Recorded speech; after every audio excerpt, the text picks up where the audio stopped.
delighted to be with you. Hold just a second. Okay. All right. Yeah. Good afternoon, everyone. I'm delighted to be with you. Unfortunately, it depends on how you look at it. I'm on the Eastern Shore at the University of Maryland Eastern Shore, preparing for a board meeting tonight and tomorrow afternoon. It's a wonderful, beautiful campus, and hope you have an opportunity, if not been here, to come out and see it at some point. We have an awful lot of business for today, so I'm going to remind everyone that we have a very, very tight time schedule. And the time that we've indicated for presentation, questions, answers, we're going to try to stick very close to that because it's important for us to cover essentially two major pillars today. Have an opportunity to ask questions that I think are important, and then get some response and move on from there. But this is the beginning of a process that we've outlined for this summer to do a great deal of work. First, to better acquaint ourselves with the pillars, to talk and listen to the experts, and then finally to begin the very deliberate work to make sure that we have a comprehensive plan that is transparent, that we've engaged all of the various factors and parties involved, and that we believe is represents the best step forward. Before we do that in relationship to transparency and getting other people involved, I'm going to call on Joe to just give us an update on our advisory committees that I think is a crucial part of our work for this summer. So Joe, would you mind doing that for us? Yeah, absolutely.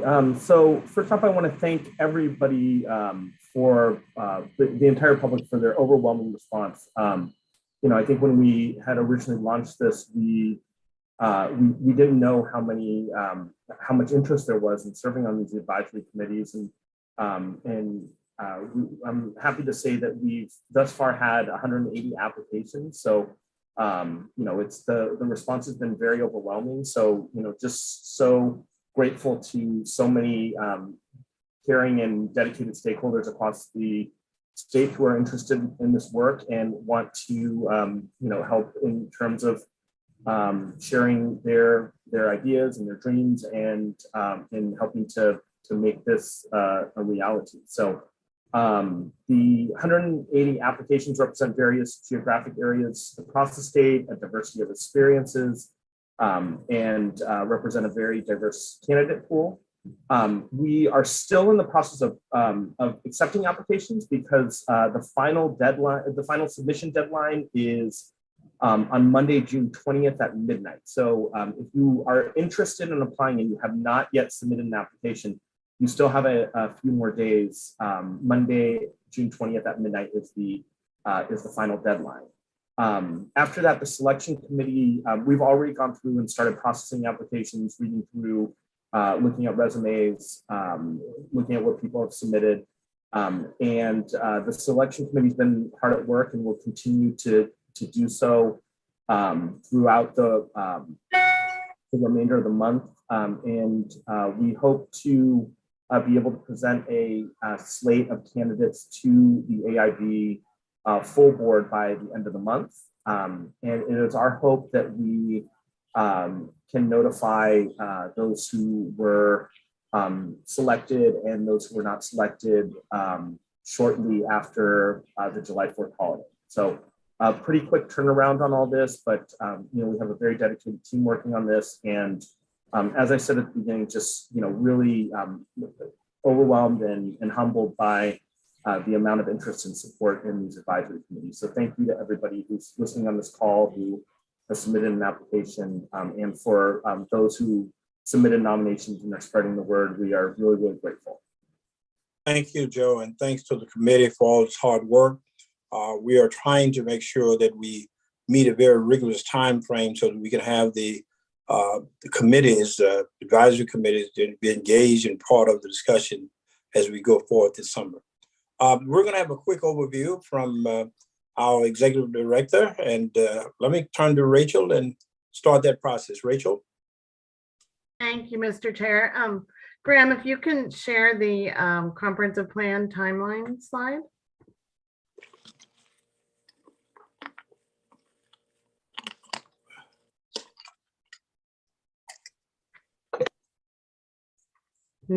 The first one, the PowerPoint slide. Not that one.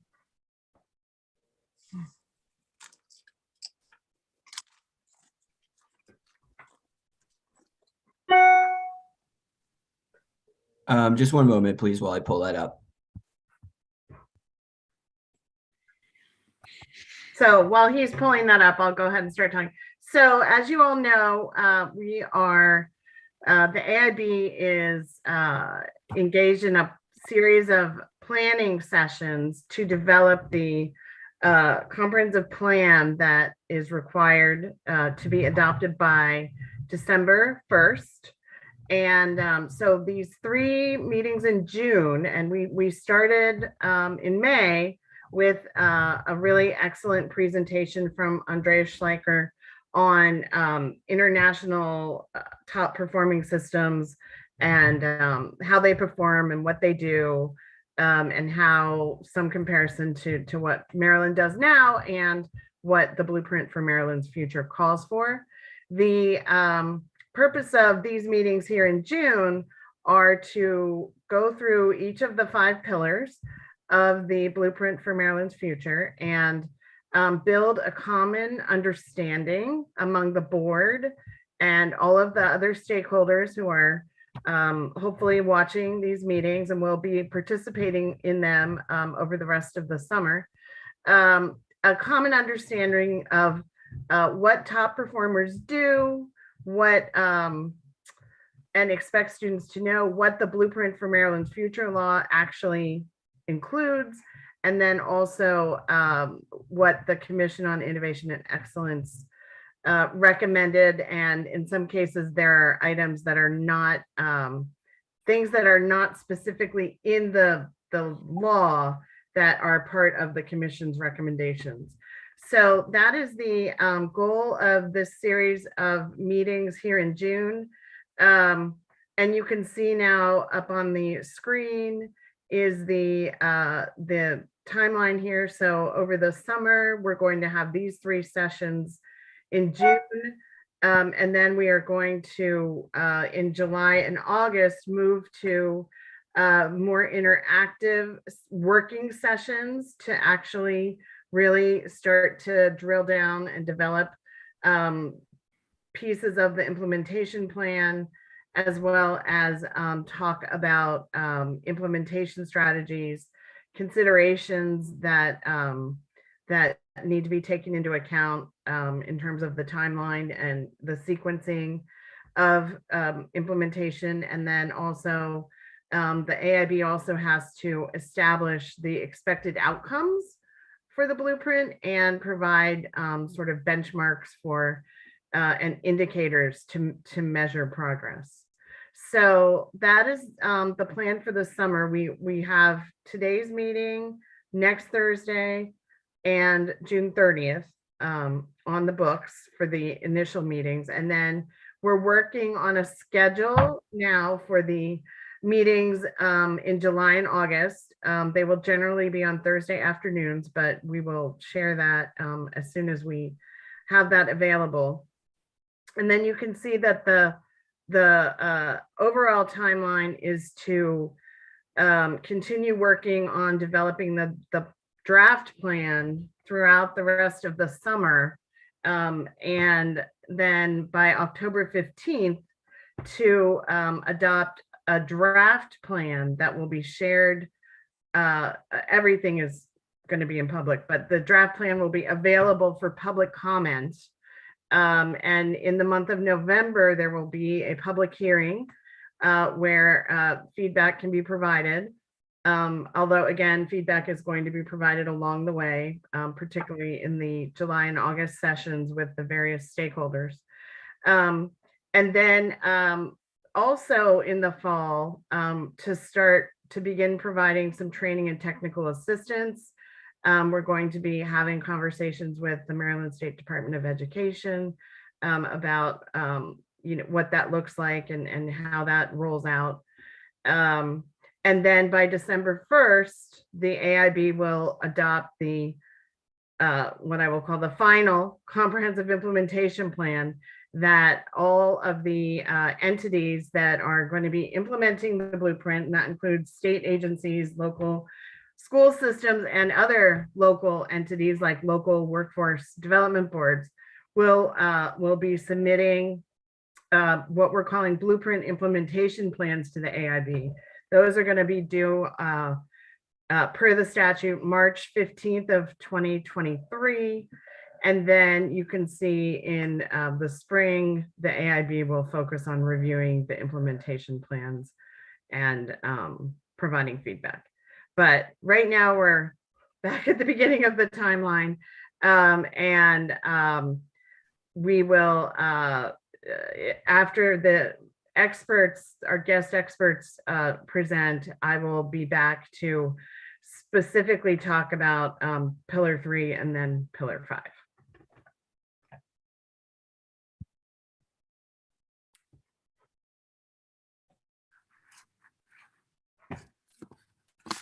Rachel, is you looking to me now? If there are no questions or comments, then I think we could move to the vice chair. Yeah, I've been asked to sort of introduce the session, the working session today, and our two guest speakers. Again, as Rachel has pointed out, our goal here is to in these look at each of the 5 pillars and have a deep understanding of the rationale, the foundation, the essence of these pillars and what went into them. Why were they created? Why are the base or the blueprint bill? And so today we're starting with Pillar 3, which is college and career readiness, and then we're also do Pillar 5, governance and accountability. And in a real sense, I think it's no accident that we start with Pillar 3, because really Pillar 3, college and career ready, that's what everything is building toward, leading toward. The whole goal of both the work of the commission and the blueprint is to get a lot more, the vast majority of our students to college and career ready, a meaningful college and career ready standard by the time they graduate from high school. And of course, Pillar 5 is all about ensuring that there is an oversight and an accountability system so that we can achieve the aspirations of the bill, and in particular, the goal of having most of our students reaching the college and career ready standard by time of graduation.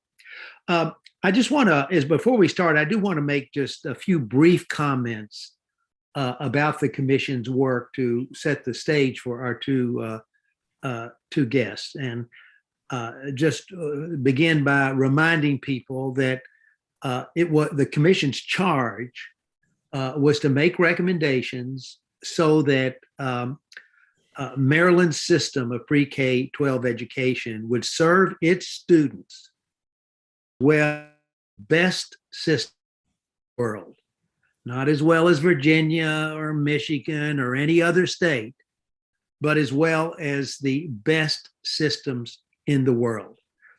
We need to keep this in mind because sadly, although at one stage back in the 60s and 70s, perhaps the US had one of the top performing school systems, the collection of school systems across our country were is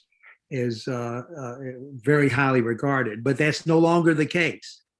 And so that's why this, in order to be faithful to our charge, to the charge that was given to the commission and resulted in the blueprint bill, our focus is being as good as the best systems in the world, and therefore becoming really the beacon for the rest of the of our country. So that's point one. So the second point is that given this charge, it was in some ways miraculous. We didn't know this when we started, that there was this highly regarded organization in CEE that had spent decades studying in depth what are the elements of these high performing systems? What is it that makes them so excellent? And another remarkable thing is that what NCE found out was that they have there is a common set of elements that drive this excellence. And so this made the work of the commission a matter of taking a deep dive and understanding these elements, and then adapting, recommending and adopting processes that would provide these elements in the Maryland context. And so the important point here is the rigor and research that went into these recommendations, because they were so carefully studied and over a considerable period of time. It means that all of these recommendations are research-based and fact-based best practices. And so it really does give us a really solid foundation and a reason to be confident that if we do this right, we're going to get the results we want. And then finally, I want to make what I think is a really important point. The commission's recommendations were not just a bunch of independent items that got packaged together as a bundle of a set of recommendations. These recommendations are interlocking, mutually dependent parts of a total system. People kept asking, well, can't we just decide what are the most important of these recommendations and pick them out and focus on them, and let's just do these? And that unfortunately won't work. The goal of the blueprint is to get the vast majority of kids to the college and career standard by the time they graduate from high school, as we all know. And it illustrates well this point I'm trying to make. If we're going to be successful in doing that, just think of what we'll have to. First of all, we have to have a lot more kids coming to kindergarten ready to learn if they're going to have a chance of getting to this high standard with the CCR. Well, how are we going to make that happen? Well, we've got to have a greater investment in early child development and making preschool, high quality preschool available, especially to low income kids. And then we've got to have a curriculum that starts a rigorous, internationally benchmarked curriculum starting at the kindergarten that leads kids to the standard we're trying to reach at college, the CCR standard. And in order to do that, we've got to have more and better prepared teachers. And we've got to have a system that will identify if early on, if kids are falling off and slipping off the standards we expect, we got to be able to identify that right away, and then have the teachers that are trained with the expertise to get these kids back on track. And when you think of all the elements that are required in order to get to this CCR goal, I think we can begin to understand that these are not independent pieces of recommendations in this report.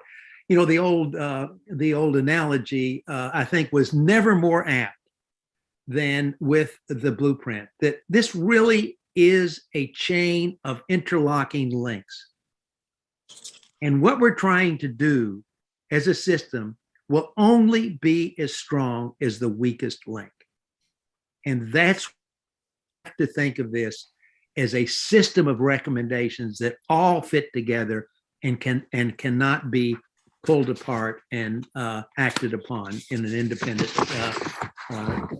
manner. So with with those comments, let's move to our guest speakers for Hey. today. Yes, Before you go on, yes, let me add a word in here. because sure. I failed to do so. We went a little fast there. To acknowledge the great work and the people who participated in the commission itself. It was an awful lot of work by some very, very high quality, excellent professionals and others to put all of this together.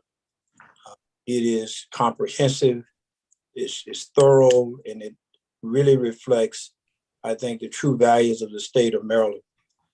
And your leadership and the work of the people on the commission was invaluable in getting us to this point. So I want to be clearly on Well, acknowledging the great work that they've done to put this plan together, and your work and commitment and your leadership in getting us to this point.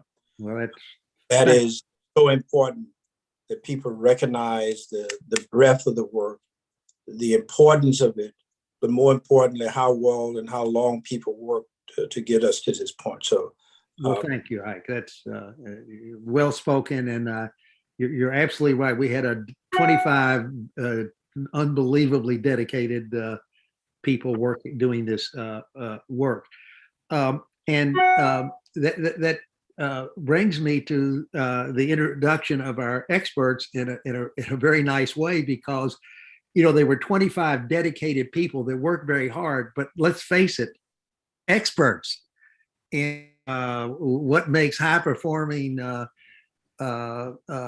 systems on an international from an international perspective.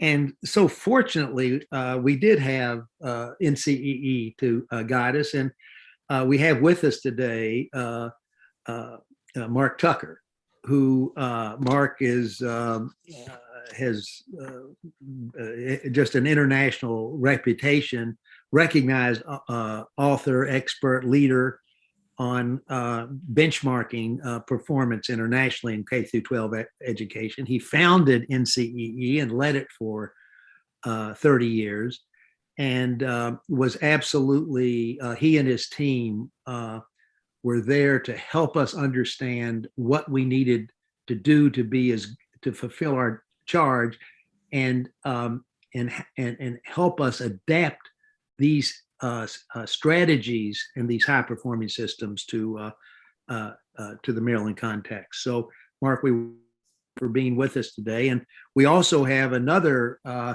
outstanding expert in Chester Finn, better known as Checker.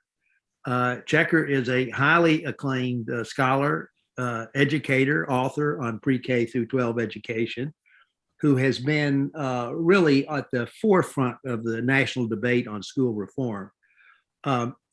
Checker was been with the Fordham Foundation for 25 years, distinguished senior fellow, president emeritus of Fordham. He's also a senior fellow at Stanford's Hoover Institute. He chaired the National Assessment Governing Board, which oversees the NAEP exam, often called the nation's report card, which we, of course, the Maryland participates in. It's assessment of 4th and 8th grade reading and mathematics. Checker also knows Maryland education very well. He served as the chair of the Maryland State Board of Education, and was an absolutely a central key member of the the Commission on Innovation and Excellence. He was the chair of the work group that developed the CCR recommendations. So he is ideal to help us today. So each of these two gentlemen are going to, we're going to first work on, talk about Pillar 3. And Mark will start and turn the floor over to Checker. And then after their comments, we plan to throw the floor open to questions. So Mark, get us started. Well, I will try to do that. Let's see. There we go. Just one more thing I need to do up here, and we're ready to go. Thank you, Britt, very much indeed. Let me, whoop, there we go. Britt said to you that the college and career readiness standard is the foundation on which the whole blueprint is built. That is certainly true. It basically captures the goals of the entire enterprise. A lot of education plans begin with the usual typical phrase. Our aim is to allow all students to realize their potential. A vague goal which can never be challenged and which can never be measured. In this case, it's almost the opposite. What the commission did was to choose a goal which is very specific and can be measured and is enormously ambitious, as I will point out in a moment. It is also the case, as Britt said, that every other piece of the plan is simply one of many interlocking strategies to get to this very specific goal. Being clear about that goal, how it is to be measured, and how it is to be put together, that is created, is, in our view, your first piece of business, and maybe your most important. It begins with a formula, a very simple formula, an idea that college and career ready is ready to succeed in the first year of community college. That is not an obvious formula. I'll explain where it came from and how it works. Many years ago, I don't know, something close to 10, I asked Betsy Brown-Ruzzi, our research director at NCEE, at a time when the phrase college and career ready was on everybody's lips, what do we know about what that actually means? Why? Because it had occurred to me that the most operational definition I could come up with of college and career ready is being ready to succeed in the first year of a typical community college program. Why? Very simple. More than half of the kids who wind up in our four-year colleges start out doing a two-year program, transfer program in our community colleges. For them, being ready for college is being ready to succeed in the first year of the academic stream, the transfer stream of a community college. But what about the other piece, the career ready part? If you go back in American history, 50 years, much of our vocational education took place in high school, and it was serious. And the rest of it took place in the United States Armed Forces. Neither of those things are true anymore. Certainly still true in the armed forces, but it's the people who get it stay in the armed forces. They don't enter the economy. Where the institutions that now offer almost all of our real vocational education, career education, are our community colleges. And so either way you look at it, whether you're going to be college ready or career ready, if you can't succeed in the first year of community college, you are in today's world, deep trouble. We put together a research program to find out what it actually takes to be successful in the first year of a community college program. Here, in very brief, is what we found after 2 years of study. The texts at the community college level are mostly written at the 12th grade level. But as many as half of high school graduates who go on to college can't comprehend them because the high school texts are written at a level that is several grades lower. Many of the community college instructors that were in our panel of community colleges nationwide to do this study told us that they had basically given up. And what they were doing was making PowerPoint summaries of these texts. So they told us the kids could at least get the gist of these texts written at the 12th grade level. In order to get through the first year, successfully get through the first year of a community college program, almost everywhere, you have to take a course called college algebra or college math. It turns out that these are pretty much the same course. We put together a panel of math people. We asked them to look at the textbooks. And what they told us was that most of what they found in those textbooks were the topics that make up Algebra 1. Algebra 1 is a 9th grade course. It's a 9th grade course. But what the placement tests that the community colleges administer told us is that the majority of high school grads going on to community colleges do not have the skill and knowledge that puts them in a position to take those courses. They aren't ready to take a credit-bearing course called college algebra, which is really Algebra 1, a 9th grade course. The third question that we asked of the community college panel was that we asked the instructors to send us examples of student writing that they had graded so we could get a good sense of what the actual requirements were, what the standard was for writing in our community colleges. We got lots of responses to the first two of the questions and almost none for the last. So we called up the instructors and asked why that was true. And the answer that they gave us was because most high school graduates can't write, and we weren't hired to teach basic writing. When we looked at the top performers, their curriculums and their institutions, and we did a whole series of statistical studies, what we found was that the top performers' kids were up to 3 years ahead. That is, in some countries, the average student was 3 years ahead of our average high school graduates in mathematics. 3 years. 36 countries outperform us in mathematics. What we essentially found was when we compared what we see here in the United States to what we see in the top performing countries, is that the US community college curriculum is roughly at the same challenge level as the performers' high school curriculum.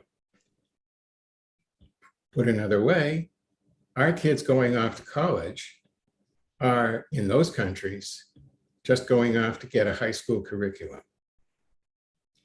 But unlike in those countries, half or more of our high school graduates are not ready to succeed in that program, in a program that is only high school in those countries. Britt told you what the charge to the commission was. It was simple, and it's all laid out in the legislation. The commission was asked to study the countries with the best education systems in the world. You'll see the flags of some of them off to the right. And when they had studied those countries, they were asked to come back and tell the governor and the legislature what Maryland needed to do to equal their performance. A simple, straightforward charge. Why did the state do this? Because the leaders of Maryland understood something that is crucially important. 50 years ago, when, as Britt said, the United States education system was the envy of the world, most people in this country were actually competing in a labor market that was regional in this country. That is, they were competing with people not a whole lot more than 50 miles away. Now, the graduates of Maryland High School are not competing with the graduates of Delaware or South Carolina or Utah. They are competing with the graduates of schools in Shenzhen, in Thailand, in Finland, in countries all over the world, many of which are producing students, not a few of them, millions of students who are much better educated and willing to work for much less money. The reason to become a top performing country is not trivial. It's actually existential. If Maryland high school graduates are going to be competitive when they enter the workforce, they're going to have to be ready to succeed in Maryland community colleges. not when they graduate from high school, but for most of them by the end of 10th grade. Let me put this another way. If Maryland's high school graduates are ready for Maryland Community College work at the end of 10th grade, they will be where their opposite numbers are in the top performing countries at the same age. That's how you know they're going to be competitive. And coming back to the point Britt made, and I reinforced, the whole blueprint is based on what the commission learned from the top performers about how that goal can be achieved. Why did I underline from the top performers? I'm sure most of you know the old joke about the drunk looking for his keys under the street lamp at night. When the observer asked the drunk where his car was, he said it was in the parking lot. Then why are you looking for it here? And the answer was, well, that's where the light is. If you want to find out how to get Maryland kids achieving at the same level as the countries that are far ahead of us do, don't go looking in the United States. There is no state that's been able to quite match their performance. Go and look where they're doing it. That is the thesis of the whole report.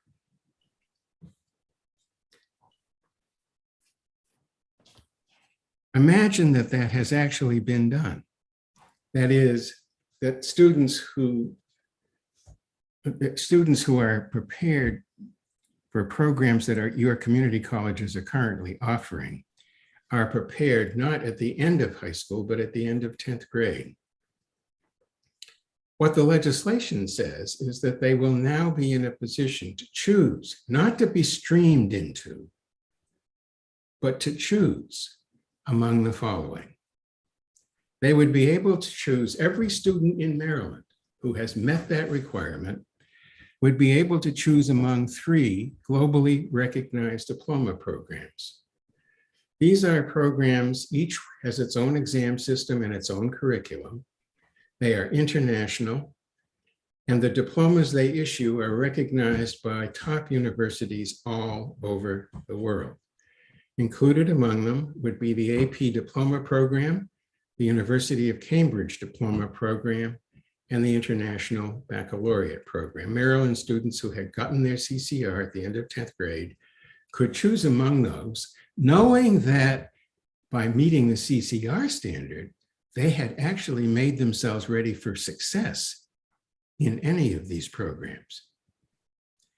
Or they could choose a community college level career and tech program. And our community colleges would be transformed, in effect. In fact, our whole vocational or career and technical education program would be transformed to make this possible.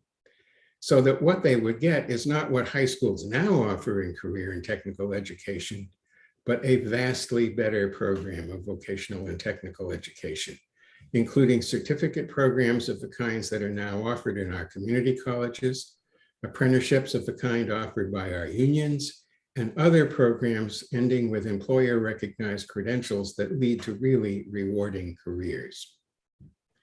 And third, they would have another choice, and that would be to take, in effect, the community college academic track while in high school.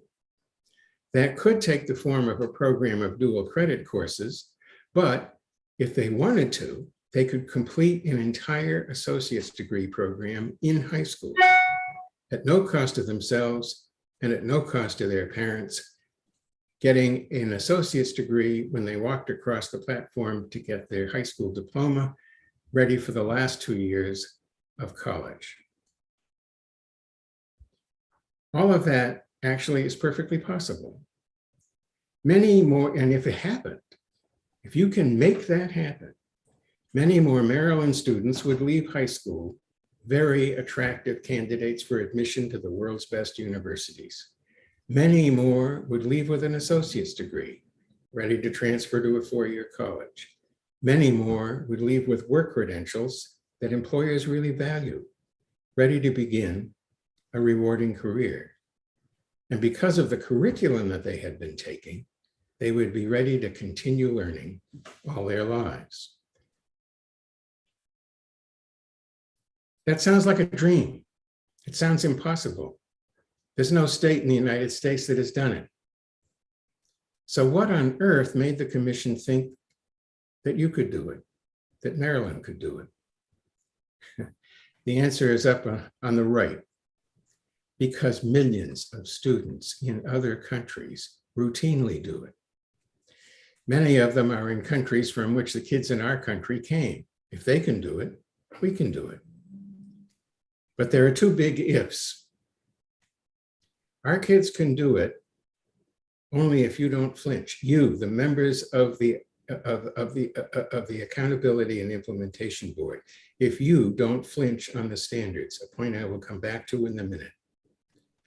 And the second point is, they will be able to do it only if you insist that the state implement the strategies, not the ones next door, not the ones used by a state that you've heard has done great things. Use the strategies that the top performers have used. Millions of other students have done it in other countries routinely because of those strategies, the very strategies we don't use here. And coming back to a point that Britt made, not talking about a case of silver bullets. What we're really talking about is a different system of education, a different way of doing it, as you will see. I'll stop right there, and its checker is up. Thank you so very much. I really appreciate a very comprehensive overview of where we are today. I think you covered one question fairly thoroughly. That is the question about why we look at international competition, other countries. In fact, there was a question raised at one of the recent political debates, and the person took an issue with the blueprint because it made that very bold statement that that's what we wanted to do. And he said that he thought that was wrong. There was no response from the other people in the audience, so forth. But I think what you provided for us and what we have in terms of the rationale is fairly clear. Our competition is not the people within that 50-mile radius, as you just described, but literally, 50,000 miles away all around the world. And for us to compete effectively, we need to do that. So I'm going to go to a different question, if you don't mind. The question would be grade point averages and looking at how that falls in line with trying to be a predictive determinative of success with CCR, that we have relied traditionally upon grade points, and they have been a standard for which many systems throughout our country have relied upon. And you hear reports at graduation almost at any point where they're lauding our students who have exceptional grade point averages. And that measure is there. It has been something for which we have been tied to in terms of predictability. But can you speak to that in terms of its predictive and other values that we see just simply referring to the grade point average? Many of you, I'm sure, I know many of you are educators, and I'm sure many of you have read in our professional literature stories of kids, often from low-income and minority communities, who have become high school valedictorians and have been accepted by colleges, only to find out that when their college actually placed them, they were found to be marginal readers, very poor writers, having only a modest command of mathematics. And you might ask, how could that have happened? And the answer is to be found in their grades. They got great grades. They got great grades. There's an enormous backlash now in the United States against standardized testing. And a lot of people want to use grades instead. many colleges finding themselves in a position where they have little choice are doing exactly that. What the public doesn't know is that they are correcting the grades for these institutions. And they're doing it by the data they have on the actual performance of students when in college, when they come from these institutions. There's a form of national fraud that's going on with respect to grades. When you look at the top performing countries, they assess their kids. They actually rarely call it testing. They actually assess these kids with assessment instruments that are much more expensive than ours. Why are they more expensive? Because they include few, if any, bubble tests from computers. They ask kids to write, to show that they can write, not by filling in a blank on a bubble test, but by writing something that is lengthy, which is then analyzed by excellent teachers chosen for their excellence, who have been trained to produce very reliable scores. The three exam systems that I mentioned to you earlier, the College Board Diploma Program, the IB Diploma Program, and the University of Cambridge Diploma Program, all use performance examinations. And one of the key features of those performance examinations is all the assessment is external. It's not done by their teacher. It's not done by anybody in their school. It's not done by anybody in their district. The people who do the assessment don't know the student. And in that way, with the right kind of training program, you can get very high degrees of reliability. So let me say that on the first. There has been some suggestion that maybe the state ought to just use a system of the kind that ACT uses. When we were doing our studies, the community college studies I reported to you on earlier, we were in very close touch with the ACT. We had very good friends there, and they were commenting on the work that we had done. What the ACT does is it basically correlates scores on their ACT tests with the grades the student get at the end of 2 years in college. That is helpful for high school. It's very helpful for college admissions officers, but it tells you almost nothing about what the kids actually need to know, the curriculum they need to have, the way they need to be taught. And what you want is a system that will encourage kids to work hard, because they know that if they do well in the curriculum, they will do well on the assessment. And if they do well on the assessment, they will get the future that they have worked so hard for. You can't do that with a predictive assessment system. It turns out these are very complicated issues. What we actually ended up doing was the community college, joining the community college study to the research that we had done on the top performing countries. The top performing countries don't use American exams, and American kids don't take the exams that are given in the top performing countries.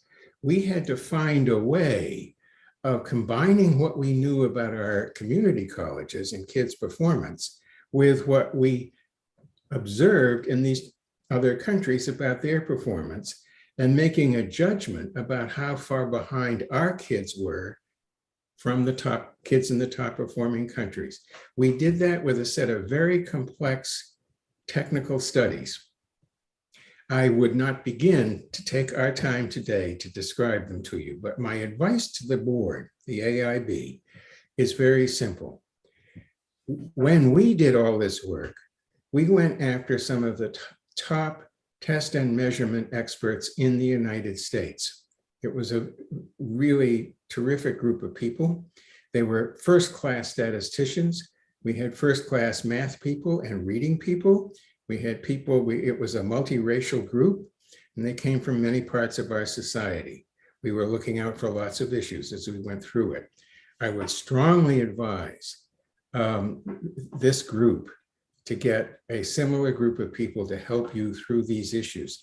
It's really important that you get your goal right and you find the right way to measure it, because everything else you do will depend on that. Thank you. We're going to make a slight detour here and go to Pillar 5 at this time. I think Britt had introduced check her a few moments ago. So if it's ready, Rachel.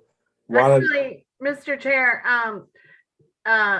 Chester Finn is going to actually speak on Pillar 3 also. Okay. And then All right. they're both going to speak on Pillar 5. Okay. All right. So you read, Rachel Yeah. said she would kindly control my slides because I'm not very technically able. But thank you very much, Rachel. Salutations to the AIB. You've got awfully important assignment. You in the end are who's going to determine whether anything actually changes in Maryland. Or whether the commission report will sit on a shelf and money will flow and nothing will change and results won't change. This is now your solemn duty, responsibility, and I might add a very heavy lift. If we've learned anything about education over the decades that some of us have been involved with it and studying it, it's that the system really does not want to change in the ways that Mark was just describing. It really wants to keep doing what it's been doing in the same way it's been doing it and get some additional funds along the way. I sometimes think of our education system as a giant rubber band that can be stretched, but as soon as the pressure is off, it immediately resumes its previous shape. It doesn't like to stay stretched. Anyway, let me say I am a long-term Marylander since the mid 1970s.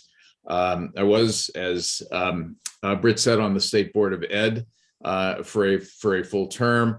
And I came to know a fair amount about the system, and a lot of what I learned made me kind of discouraged. So I want to take just a couple minutes as we get back into Pillar 3 to give you a little bit of domestic context, not just the international context that Mark was giving you, that I'm sure Andreas also gave you.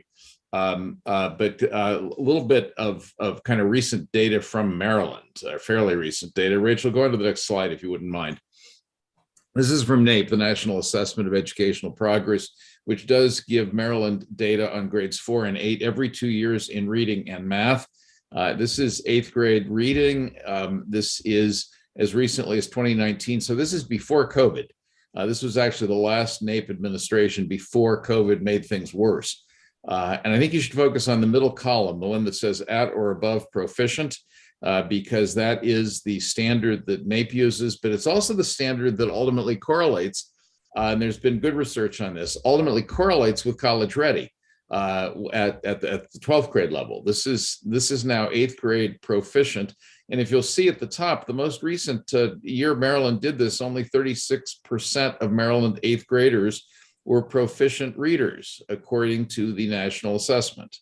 And if you look a little further down, you'll see that it was declining from the earlier in the decade.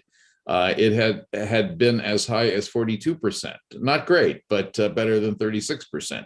And once again, this is before COVID made things worse. This is Maryland results on NAEP in reading. Next slide, please, Rachel. This is math and science, and I want you to, if you would, focus on the same column. The 2019 data in math shows Maryland at 33% proficient in math. And the last time we had state data for science was 2015.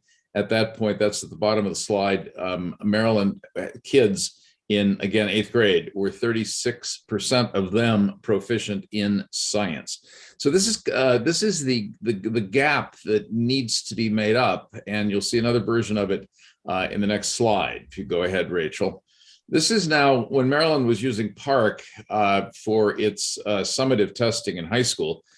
This is the PARCC results from 2017 in English 10, and this is using the score on PARCC that signified college and career readiness according to the standard of CCR that Maryland was using at the time.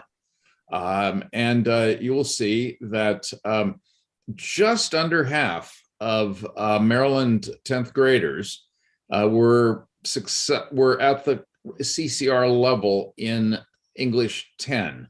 That's the first of the vertical bars. 49.3% were at the college career level.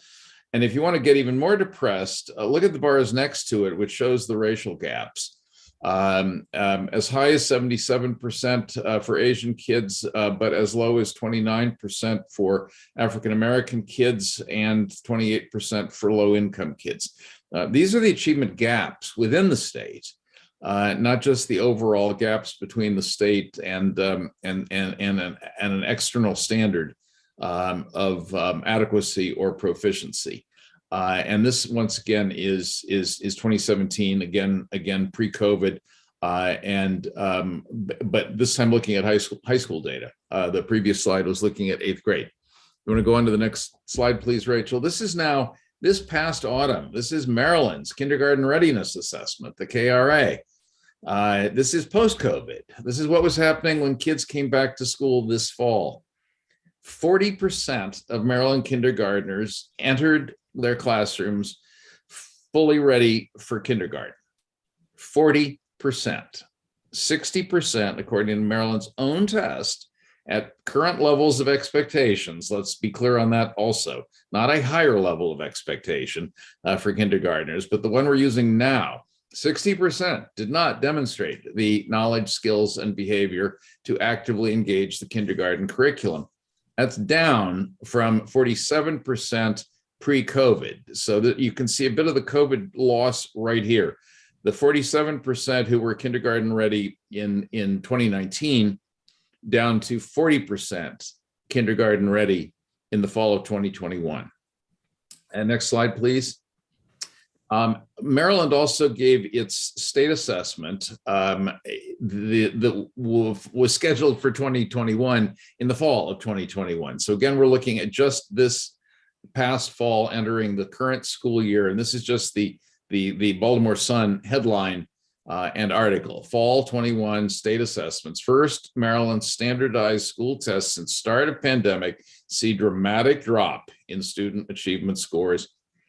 15% passing math and 35% passing English in the fall of 21. The greatest single year declines on any state tests given in the last 2 decades, on any state tests in the state of Maryland.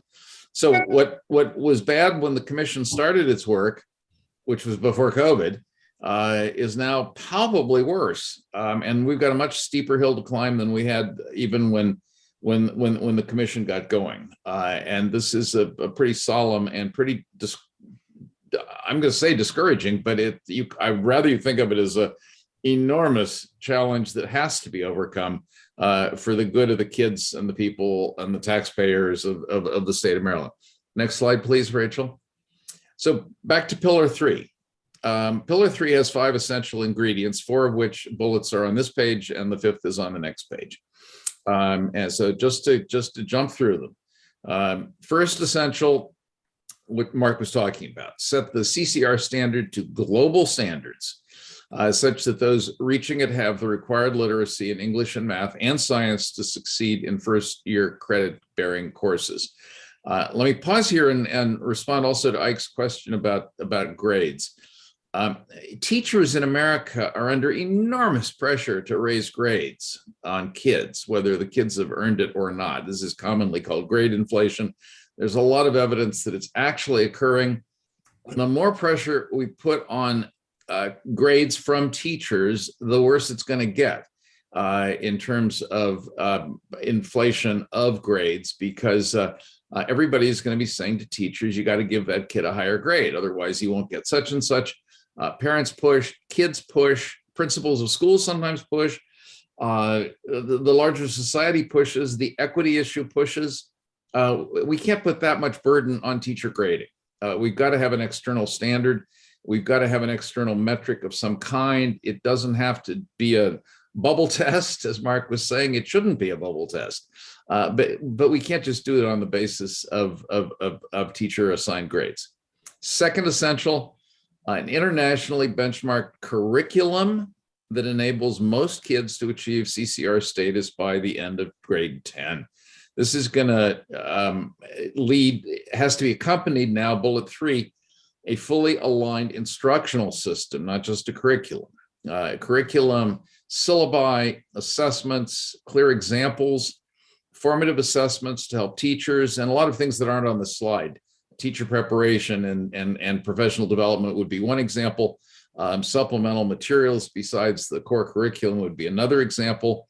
Engagement of a whole lot of other grown-ups, including parents and community organizations, would be another example. I could go on in that vein.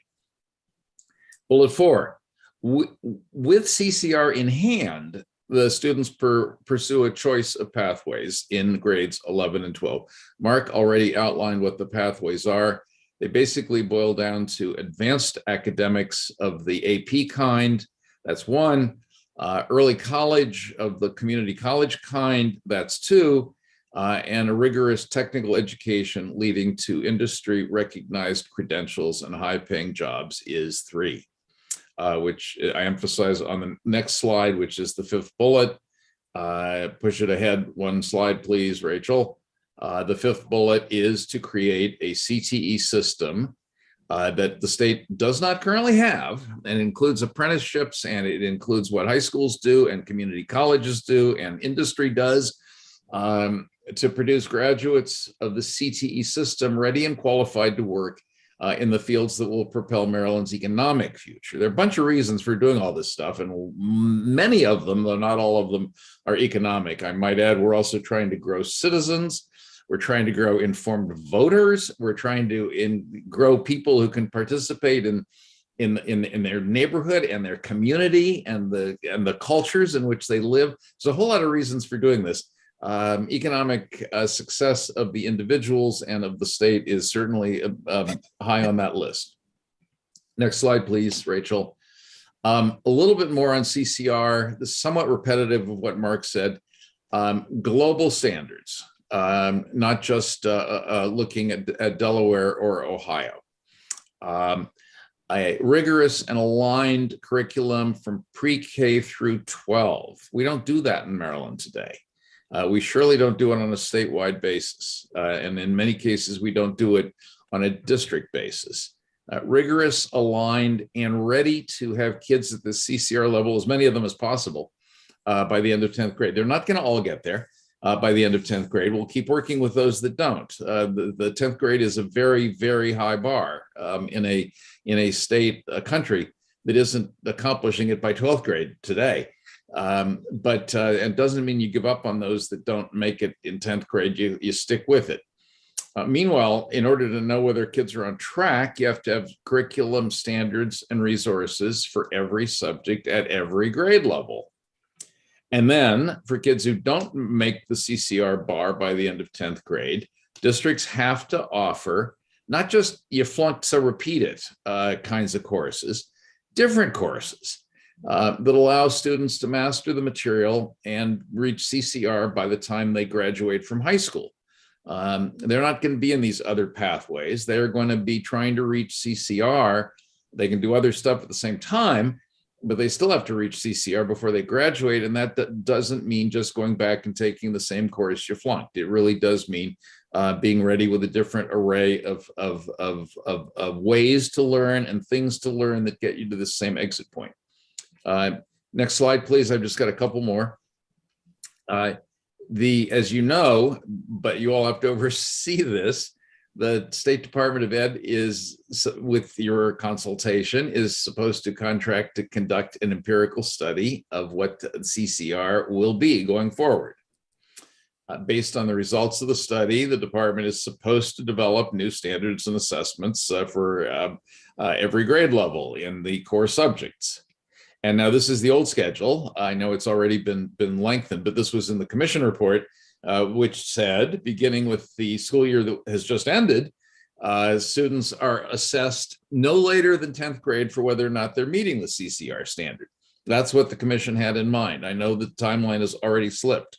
Please don't let us slip any farther. Next slide, please. How about staying on track? One of the reasons for the extra funding in this package is the transitional supplemental instruction for intensive intervention services to get students on track, keep them on track, get them back on track. The package, this interlocking set of recommendations, also contemplates that teachers have a lot more time during the school day when they're not on teaching a class in which to identify and work with more students who need the help to get them back on track and stay on track. So the teachers aren't fully deployed with a full class presentation every hour of the day. And that's one of the reasons that much resource was built into the package for teachers, is to enable them to do these other things that will enable them to identify and personalize what kids need to be on track and to catch up with track to be CCR. And then again, the old timeline, districts must implement ninth grade student tracker system beginning again this past year to measure progress toward on-time graduation. I think I have 2 more slides in this round. We've already been over the pathways that you get after your CCR, and just to repeat very briefly, early college credits, redesigned CTE, or university level AP, IB, Cambridge advanced study. And my last slide for the moment is that there's got to be, the CTE thing is a big deal. And the commission recommended the creation within the Governor's Workforce Development Board of a CTE committee to oversee this whole new ambitious statewide framework, which goes way beyond K-12 and needs to engage not just educational institutions at every level, but also the employers. And the goal here, suggested by the commission, is that we ought to contemplate a world in which 45% of high school graduates are getting an industry credential or completing a genuine apprenticeship. This is not an everybody has to go to college target, this one. This is saying that almost half of Maryland graduates should achieve these other credentials. They might also get a college degree along the way. But these are the things that signify employability. Sadly, we know that a college degree doesn't always mean you get a great job. Something like this, an industry credential or a completed apprenticeship, means you got a good job right in front of you, staring you in the face. Believe I'm done for this round. Thank you very much. Thank you. Are you there, Rachel? Yes. Are we So ready? I think we want to see if members have any other questions for Mark and Checker.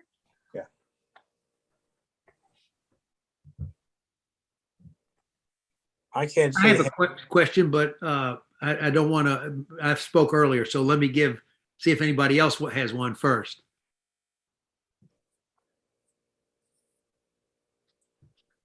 Go ahead. Go ahead, Jeff. I think Mara may have a question. Okay, but you're good. muted. Thank you. I do have a question. Just hitting that little mute button. Sorry. Don't fall. Dr. Jones. We talked a lot about performance in the last presentation, and some sobering facts about student performance not being nearly where it needs to be after the pandemic. So just interested in how do top performing systems, and we're talking about not just in the United States, but elsewhere where we studied, how do they identify those students who are falling behind and then support them? Like in contrast to what we typically do in the United States. That is a great question. Let me see if I can answer it. In not all, but the best of the best, you'll find a very different way of organizing the work of teachers. So it's interesting. In the United States, according to the OECD, our teachers spend more time in front of kids as a proportion of their total employed time than teachers in any other industrialized country. That's what our system expects them to do, to be up in front of a classroom.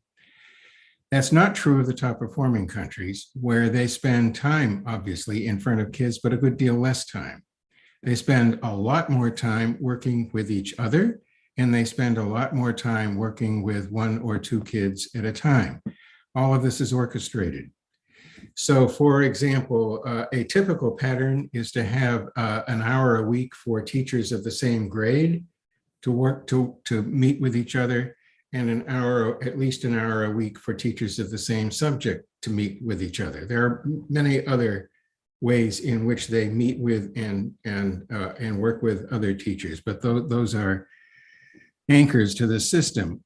So when they are meeting by grade, one of the things that they're doing is talking, because they're in the same grade, they share the same students. So they are constantly talking with each other about what they see in their students and sharing observations they have about kids who don't quite seem to be getting it. Something's wrong. They're falling a little bit behind. That leads to a conversation among all the teachers of that kid about what might be the cause of it. It might be something at home. It might be that their brother was shot in the street last night. It might be that they've run out of food. It might be something totally different, or it might be that they can't read very well. All of these things are possible. They share their impressions and they develop a strategy. One of them is assigned to actually pursue the strategy and report back to the group. This goes on all the time. In the United States, it doesn't work that way at all. The kids arrive in first grade, and the spread of essentially pre-reading mastery or reading mastery is all over the lot. The teacher teaches to the middle. So the kids who are better readers get easily bored, and the kids who have a very small vocabulary and haven't read very much of anything are behind from day one. By the end of third grade, it's all over. You never have the kind of meeting I just talked about among that student's kids. So by the time the system identifies them as a problem, it's typically too late. You're talking about a difference between a slight, what might be a problem in performance, or getting noticed and dealt with in 2 weeks, as opposed to only starting to get dealt with after 3 years of progressive failure. It's a totally different system. And it's not a bureaucratic system. We have a whole set of procedures around special education, which are incredibly bureaucratic, about individual education plans and all of that. That is not the kind of system I'm describing. What I'm describing is the way most professionals actually work with each other. They look at the data together, they talk about the data together, and they come up with a plan and they do it. Not tomorrow, today. Does that give you a feel for what the difference is? It does. Thank you for that response. I had a question that go back to the CTE. We have a perception problem in a fairly large number of communities because CTE means different things to different people. Some it may be perceived as a stigma that you in some way identified students in a manner which does not recognize their full potential. In places where I'm from, Montgomery County, when you talk about CTE, I think most people have a different perception about it. They all have the idea that their kids should go to whatever school they want, and it's a 4-year liberal arts college, the best in the country. And as a result, many students who could have benefited from such a program, given parents and the communities, and I'm sure that that's the way it is in other communities in certain places of the state. So how do we address that? Now, one way I've always looked at it is to say to people, when I look at the people that sometimes I called in for health and technology, some of them have not gone to a 4-year institution, but have certificates have been trained. Every time I call a plumber or electrician, the price that I pay is It's probably far more than I even pay the doctor a ton. But there's that perception problem, and how do other countries address that, and what can we do to fully address and get people prepared? Because as you identified, I think 45%, that's, that you indicated, half of our student population. Yeah, couple of things there, and then I know Mark's going to talk about other countries, and he's going to point out that in other countries, the CTE pathway is respected, and for a whole variety of reasons in the other countries that have pioneered how to do this. In the United States, we actually do require an attitudinal and cultural change, but it's going to have to be grounded in high status, high performance, high payoff programs, so that people can look at somebody and say, you know, that really did work for this kid. That really did work for my neighbor's friend. They really did do it, and it didn't get looked down on, and it got them a good job, and so on. I mean, we educators, let's be honest with ourselves, are partly at fault here. We all went to four-year colleges.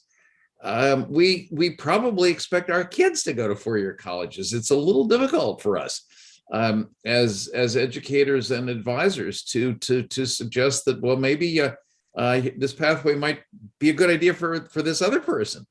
So I think we're going to have to figure out how to talk about this, how to give it the status that it deserves, how to give these programs the quality that they require in order to earn the status that people are going to want to see in them. And then we're going to have to get serious about how do you advise and give role models. You were talking about role models who didn't necessarily go to four-year colleges, and we need more of that. But we're also going to need high school advisors that say, you know, there are some really good options available to you. And then finally, let me just say, the reason these pathways have to be chosen and not assigned to kids is because this is not meant to be a new tracking system. We are not tracking you into one path or another. We are getting you to a point where you can make an informed choice among quality alternatives. That's the job of the system. I bet Mark wants to say something on this. I've actually written a book on this, which I would be happy to send any of you who are interested. But I will call it vocational education. That's what it used to be called, and that's what the rest of the world still calls it. When American education has a problem, it solves it by renaming it. Vocational education in the United States is an education of last resort. It's where we send the kids who we don't think are going to amount to much. And they obviously can't do academics. That's why they're in it. The two countries with by far the finest vocational education systems in the world are Switzerland and Singapore. In Switzerland, as Checker said, the majority of kids are in the vocational education system. Why is our system a system of last resort and all those kids want to go into vocational education? It's pretty simple. As I said a moment ago, education here, vocational education is perceived to be one, where you send the dummies, two, a place where they send you from which there is no way up, basically. It's a dead end. If you go to Switzerland, what you see is the next stop is their applied universities. In Switzerland, everybody knows that if you get that kind of education, you can wind up in the boardroom of some of the world's largest companies. If you just keep getting more and more and more expertise, it's all laid out. So every step of the ladder will take you up. You can get on that ladder, go to work for 3-4 years, go back and get yourself a degree, go to work for 3-4 years, go to university, and you're on your way. In the United States, that's basically not true. Most of the kids who go to our vocational programs do not go back to school. They don't get more degrees. They don't get the corner office. It's a life of struggle. The reason that it has, it's so frustrating to me because I have very good friends among people who work with their hands and they love the work they do. They can't get help, not because they don't pay well, but because being an electrician, for example, is perceived to be very low status work in the United States, and kids won't do it. Gotcha. So I think the answer to this, it's hard. Once you've got there, it's hard.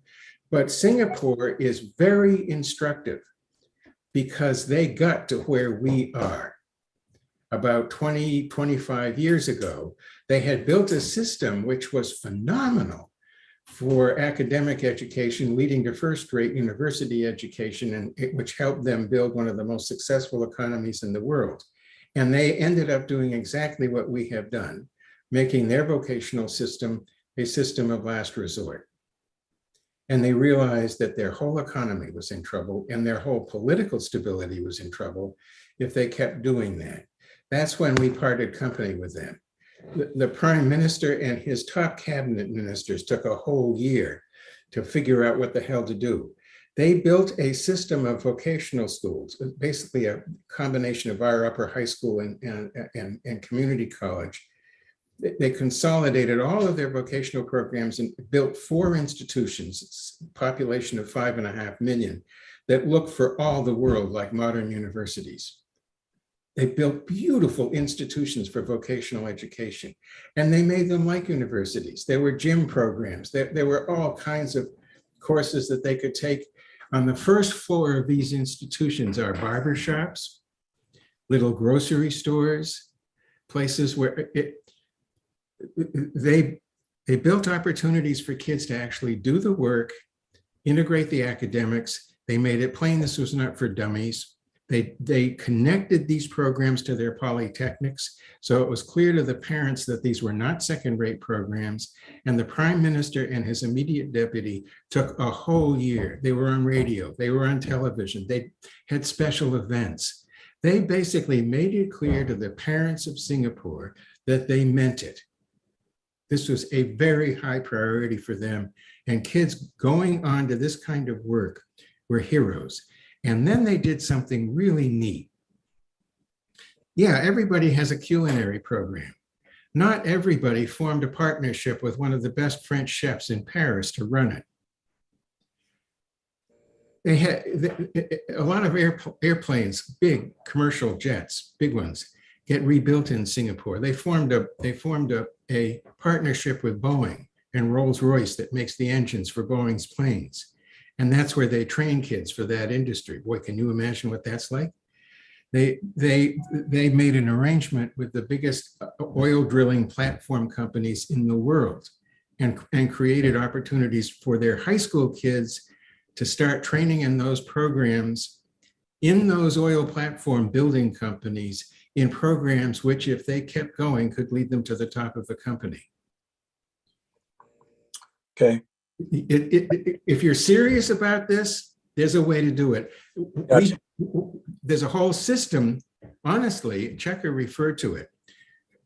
We helped the commission design an entire system that's based on what Singapore and Switzerland. There are people in your in your governor's workforce development commission who are quite excited about it because we, the commission, basically decided to move the center of gravity of running the program from the State Department of Education to the governor's workforce development board, because in every country that has a system like this that works, the people who are really driving it are the business people, not the educators. Right. That doesn't happen. You can't build an effective system. Thank you. Next question, Rachel. I think Britt had a question. And Mr. Mango. Yeah, let Joe go first. Okay. Yeah, I just wanted to follow up a little bit on Mara's question and just unpack a little bit about the staffing required to develop a system where teachers have more time to collaborate, work in small groups, less time directly working with the full class. Like, what are the staffing ratios in schools like that? And then how is their scheduling in those schools different from what we have in the American system?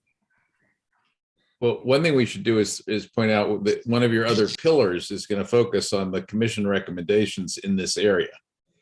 Mhm. Rachel can tell you more about that right now than I can. But other countries, Yeah, that's pillar two, but I do think, as Britt said in his opening comments, you know, they all fit together, and that's part of thinking about it in a holistic way. So Mark, if you want to talk a little bit about what that looks like. I can. I must say, American teachers don't like the answer to your question, Yeah. which in part is the following. In general, the class sizes, one of the ways that they're able to do this is to make class sizes somewhat larger. They are not very much larger, but they are larger. The OECD data collected worldwide shows very clearly that if you put your money into fewer, better teachers, better supported, you have spent your money much more wisely than having more teachers who are less well educated and trained. But that's only part of the answer to the question. No less important is the idea of creating a professional workplace for them. They're able to do this work because they're treated differently. The size of American medium and large size school districts, central offices, they are much larger based on population size than you'll find in any other country. We have a whole lot more people managing our teachers than we do in other countries. It's a funny thing. People talk about local autonomy.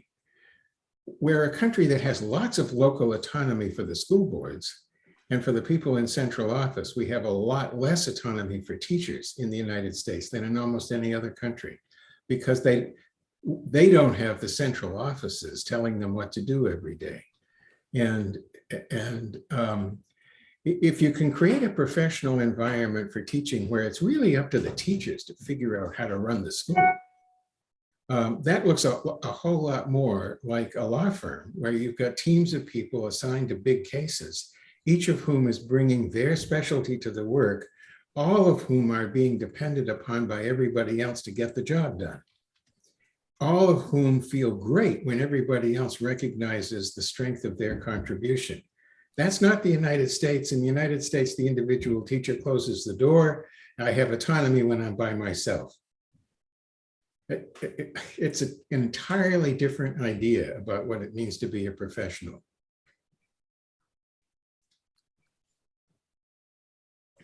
Rachel, is it? Yes, yeah. And I was just gonna say, we'll get into that more.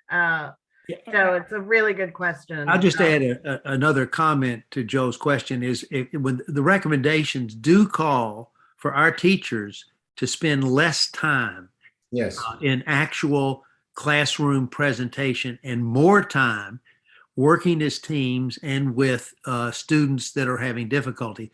Now, this will require an increase in our teaching workforce to make these two things. And that's that when we get into that pillar, we'll see that that's part of the recommendations.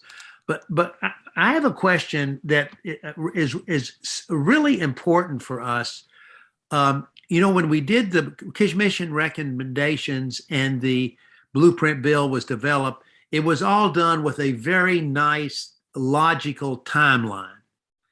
Unfortunately, reality set in and we got off track.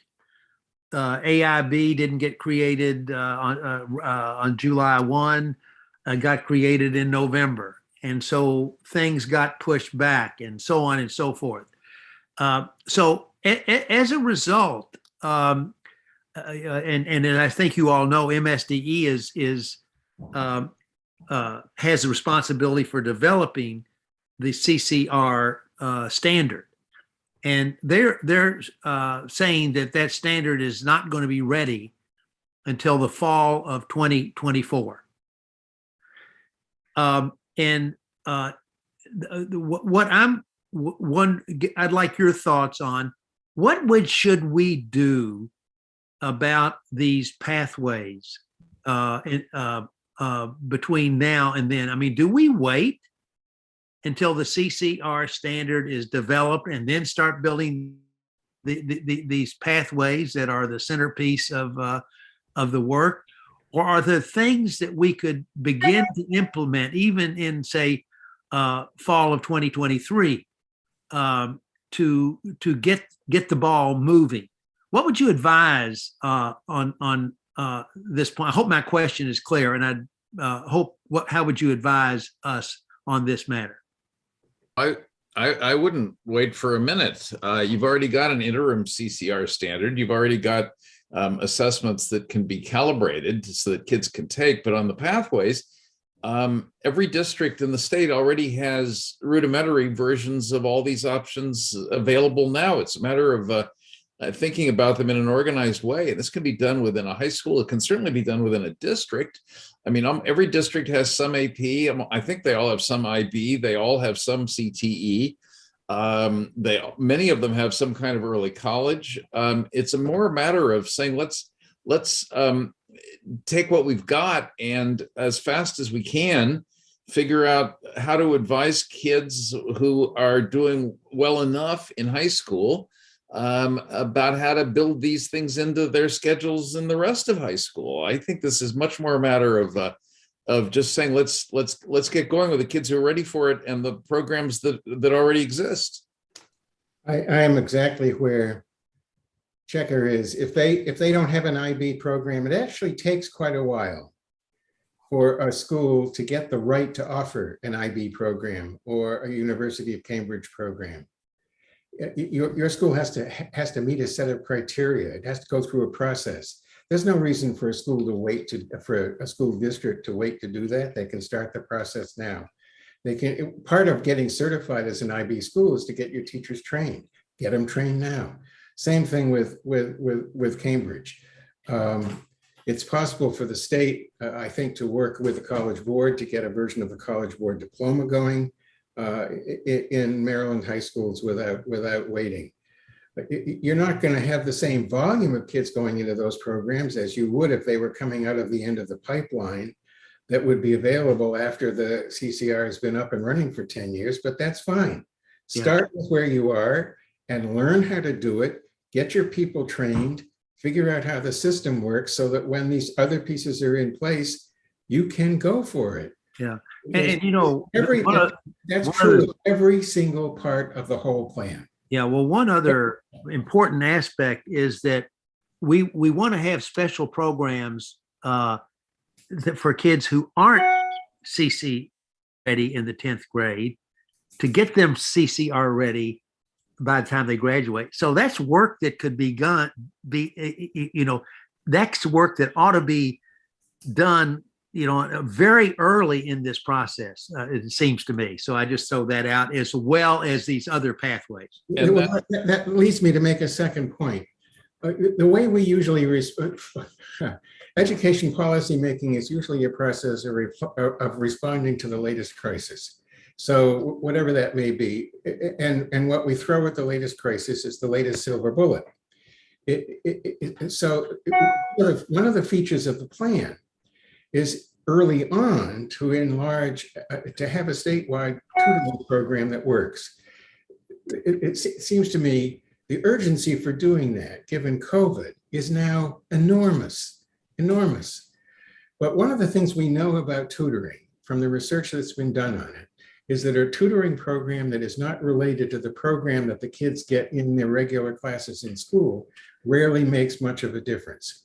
So then the question gets to be, how can you create tutoring programs in which current school teachers have an important role to play and which can start to be designed in the light of the coming implementation of the AIB? Use the tutoring program as a way to get that started. And focusing that on the kids who need it most, so that the damage that's been done by COVID, I think, has only been slightly revealed from what it really is. But it does seem to me that you all could look at that damage, look at tutoring and other forms of assistance that you give to low performing schools, and ask yourself, How can you address that in a way that will move the larger agenda at the same time? You can do that. And just to add, in addition to the state money that is being provided, federal dollars at this moment are pouring in. And I don't know about Maryland districts, but I have been reading all over the country about places that are doing foolish things with their federal dollars. They are using them for sort of across the board type things instead of targeted things. This requires some leadership at the local level to use this kind of resource intelligently, but maybe you all can provide some guidance. We're going to step on to another question for Joe Fagan, who has to leave in a minute. So Fagan, why don't you go ahead and get your question at this time? Thank you, Chair, and I apologize to my colleagues for coming late and leaving early. We had a significant work commitment. We launched a new site in Alabama. It's been on the books for about 8 months, and I didn't want to miss it, but I appreciate everyone's patience and look forward to leaning in this summer on all of these sessions. One question, I wanted to circle back, Chair, on your point around CTE earlier. One of the speakers had mentioned the importance of coordinating with the workforce system and the workforce boards. I've been involved in those for many years, and they themselves are poorly funded and stretched and pulled in too many directions. So I have a two-part question. Is there any resources in the law that kind of anticipates that and would fund our colleagues in the workforce system to coordinate and work with us to better inform the CTE paths? And what's kind of the best practice or guidance you can offer for how we might coordinate with that workforce system? In my experience, I haven't seen a ton of that integration, and we're already having to work across a lot of different systems at a lot of different levels, and the work is complex as is. So I appreciate that conceptually. I also just want to name, as someone who's got practical experience with workforce, that sounds very hard to me. There are, let me just take this piece by piece. The comments I made earlier were really about how you organize at the state level. There are local workforce boards, of course, in Maryland, and they are part of the state system. They are exactly as you described. They are overburdened, understaffed, and it's hard for them to do the work they've already been assigned to do. When we were looking at this, we were looking at, as I said, the systems in Switzerland and in Singapore, and asking ourselves, how could you begin to create in Maryland the kind of statewide system that they have in mind? That's very different from what you've got now, and it would restructure your local workforce boards. They would not look the same as they do now. In Switzerland, for example, they have walk-in centers in municipalities all over Switzerland. Adults, teenagers, and others can walk in and get an enormous amount of help in finding out what kind of jobs are available, what kind of training is required for them, where they can get that kind of training, which local firms have those kinds of jobs, what kind of help they're willing to offer. It goes on and on and on and on. This is the kind of stuff that local high schools have never been able to do for their kids because they don't have the kinds of resources available or the connections to the business community that makes all of that work. It is a simple, dynamite idea, and it works really well. But if you're building an effective system, you have to have a system of skill standards. The people who are training the kids have to know what the skill standards are they're supposed to train the kids to, so that when they give them a certificate, it actually means something. In our community college system, it often means nothing. That is, the community college sets up a course or 2 or 3 courses, they call it X. The local employers don't think it's worth the powder to blow it to hell. They don't hire the graduates, there's no connection. So you need to have a system of skill standards. You need to have a system that's a street level system of the kind I just described. There are a whole other bunch of parts and pieces to it that are actually described in the legislation. That whole system would be set up. When it is set up and if it is done right, your local workforce board will look very different. And if I could just add, there is actually additional funding provided in the budget just this past session, actually separate from on top of the blueprint. $75 million to support local workforce development boards and apprenticeship programs. And all of that is going to be coordinated by this new CTE committee, which is almost fully appointed. And the staff at the Governor's Workforce Development Board are gearing up to support that new committee and to start really doing all the things that Mark just described. Terrific. Thank you all so much. I appreciate it. Absolutely. Okay. Thanks, Fagan. All right, let's. Dr. Stapleton has a question, and then Mr. Manka. Sure. Thank you both for sharing your knowledge and expertise with us. I just wanted to follow up on something that Checker said about, there's federal money out there and it should be being used now, and wanted to tie things back to when Superintendent Chaudhry was talking with us. I think that the state of Maryland is doing a great job with that, in that they've taken some of the money, I think it's 150 million, for the Maryland Leads program, where the state has identified 7 strategies, and then many of these align with Blueprint. Grow your own staff support and retention, science of reading, high quality school day tutoring, reimagining the use of time, innovative school models, and transforming neighborhoods through excellent community schools. And they have identified approved partner vendors to work with the school district on those. So school districts can now apply for that money to work on those 7 strategies with approved vendors. So I just wanted folks to be aware of that. Thank you. Another question? Mr. Manko? Yeah, so I guess my question is just about reflecting on the current data that was presented. I mean, as of right now, it looks like, and clearly this is, we're building a strategy where we will be able to look back 10 years from now, and hopefully the numbers look very different. But at least initially, it looks like the vast majority of our students in elementary and middle school end up in the TSI services, and many of our students will end up in the support pathway, initially. So, I just wanted to get your reflections on, what happens when you have, an RTI pyramid that is upside down, and the majority of students that need the most intense, the majority of the students in the state need the most intensive supports. You're very perceptive to point out the challenge of going from the current state of affairs to the state of affairs envisioned by the commission. There's no doubt about that. It is going to require a very substantial restructuring of how school human and financial resources are allocated, and how assignments of kids and personnel and within schools are made, and how supplemental funding, be it regular school or after school or summer, is deployed, and the high degree of individual targeting of kids' needs. I hope without all of the paraphernalia for everybody that we associate with IEPs, because that would be cumbersome beyond imagining. But this is gonna require exactly the kind of change. At the beginning of my remarks, I said that the system doesn't want to do what we are contemplating having to be done.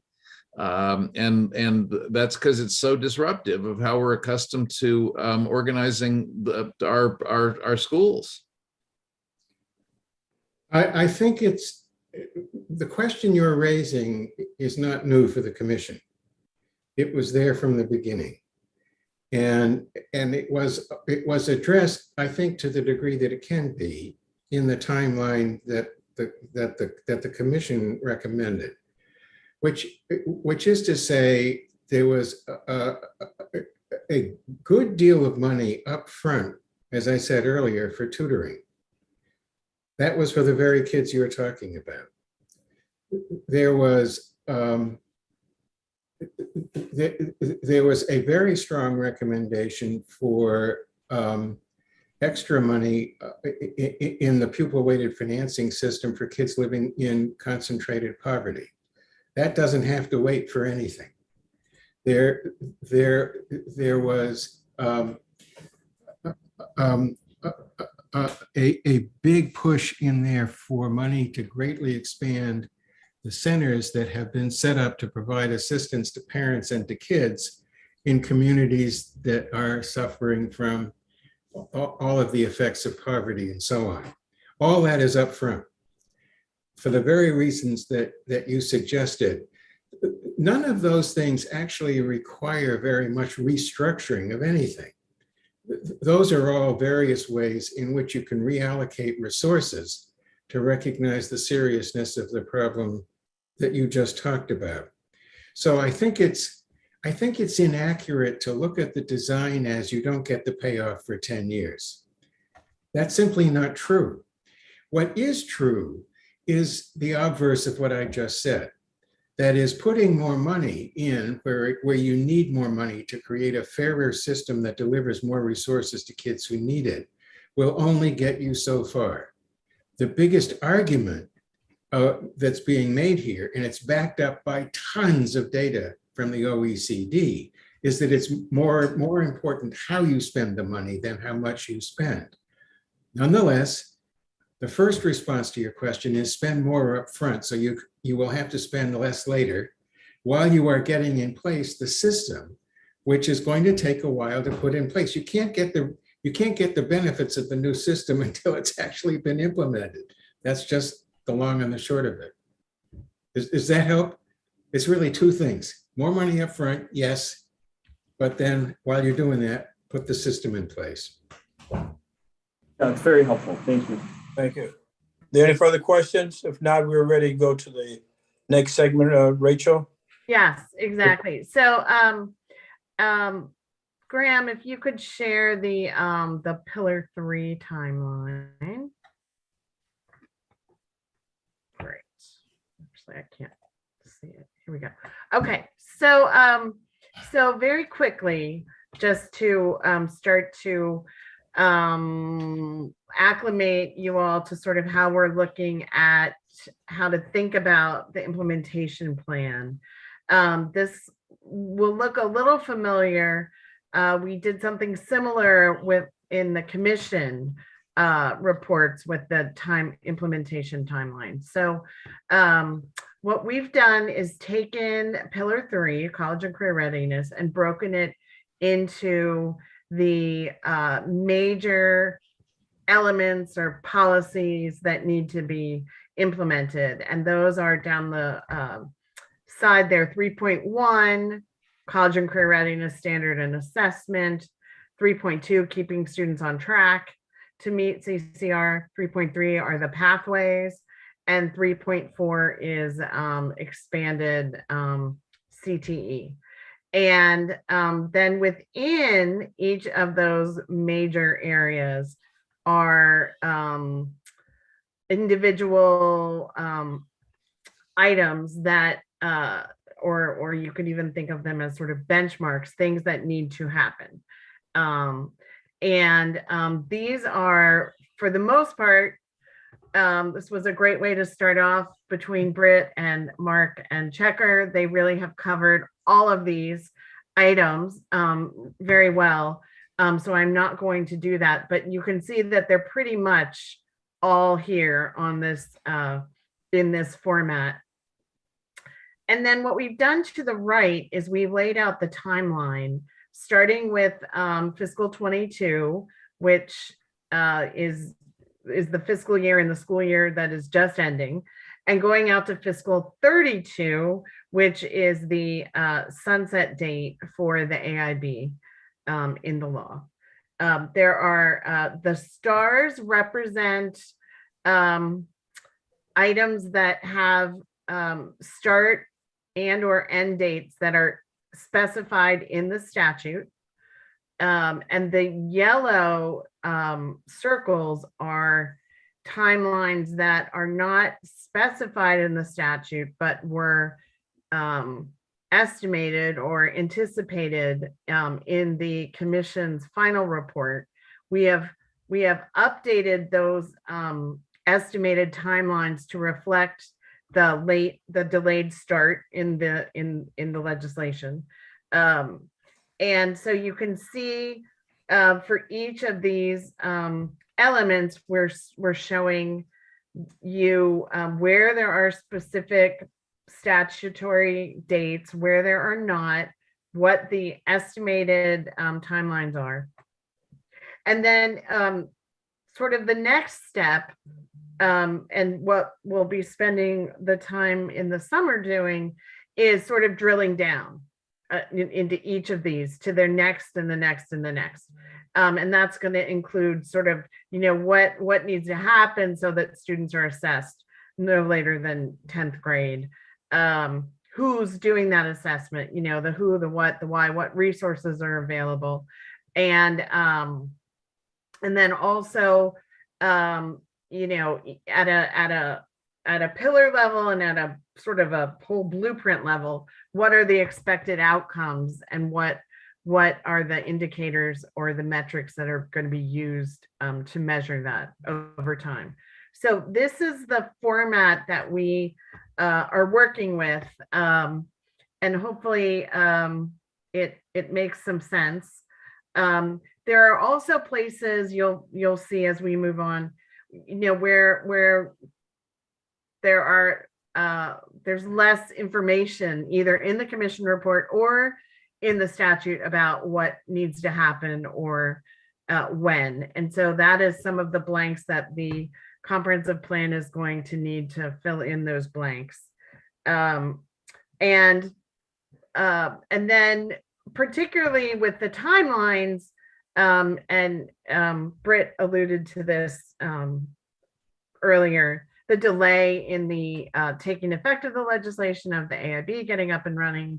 We already know that has impacted timelines, a couple of which were adjusted in this past session, but one of the questions for the AIB in this process will be, are there others that need to be adjusted because of the delay?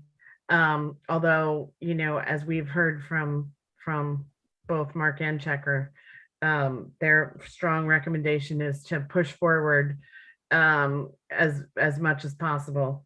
And also the impact of COVID and how that may affect timelines, and the capacity of achieving the outcomes that we're looking for. And so as we move into the next level of series of meetings, part of the challenge is going to be identifying where are those places where we may need to think about adjusting the timeline, and also how can we, the AIB, but also all the stakeholders are going to participate in this process, help to think about implementation strategies and what they look like that can help the state and the school systems meet the timelines and meet the outcomes. And so again, because our experts did such a great job, I'm going to leave it there. If there are any questions, I'm happy to answer anything that's helpful. I think we need to keep a couple of points in mind of the time frame that we have are not to be taken lightly here. I'm of the school that we push as hard as we can, and we make a determination sort of on the fly if we need to adjust. But I'm not one who believes that we prematurely adjust, because we'll be adjusting on top of an adjustment that we've already adjusted thus far. So we need to just keep that fact in mind, that we've already made a couple of major adjustments, and we need to demonstrate very clearly that we can't meet after we've had some good faith efforts, and we should not make readjustments or additional adjustments prematurely. So where that may come, I can't say, but we need to make sure that we drive that point home. Otherwise, we'll find ourselves much further behind. Rachel, are those, first off, thank you for putting together those timelines with all the kind of key, the key elements, because I think I find that document to be very, very helpful in just understanding the entirety of the legislation. Are those publicly available? And if not, when will they be publicly available? And how does the public go about accessing those? So they are posted, all of the meeting materials from today are posted on the General Assembly's website and can be accessed there. We did have to make one correction, so we'll get the final versions reposted there on the General Assembly website. Moving forward, we are staff, and this is a team effort.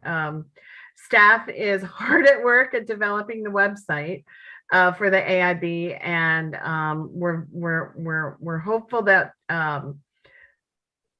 by the end of the month or shortly after the end of the month, we can have that up. We really want it needs to be up in July, because I think we really need to have it available to use to provide the documents and the information to all the stakeholders so that everyone can access information and share information. So long term, that we will have a page on the website that is the comprehensive plan page, and we will be posting all sorts of resources there, particularly as we move into the July and August meetings.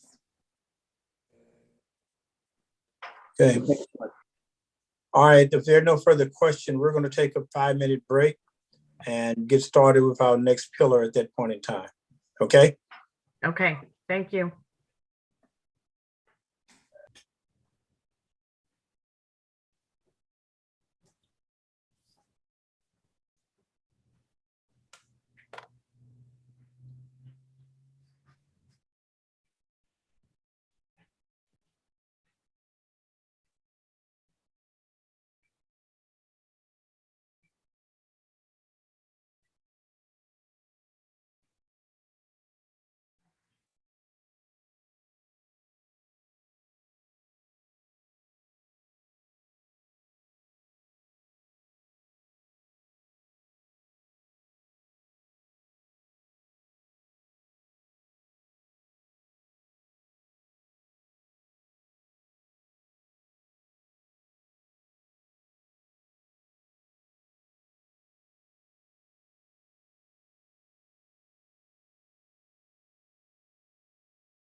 Mr. Chair, I think I saw Britt. He was back, Okay, but and I see Checker, so we're just missing Britt.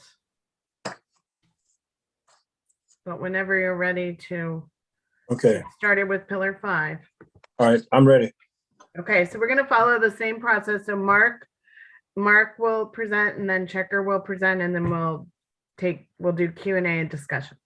Okay. We ready to get started? So Mark, yes, we've got Britt back. So Mark, you're up. Can you share your slides? And you're muted.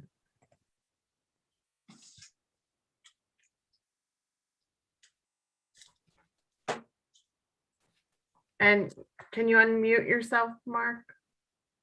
Or maybe Graham can unmute you.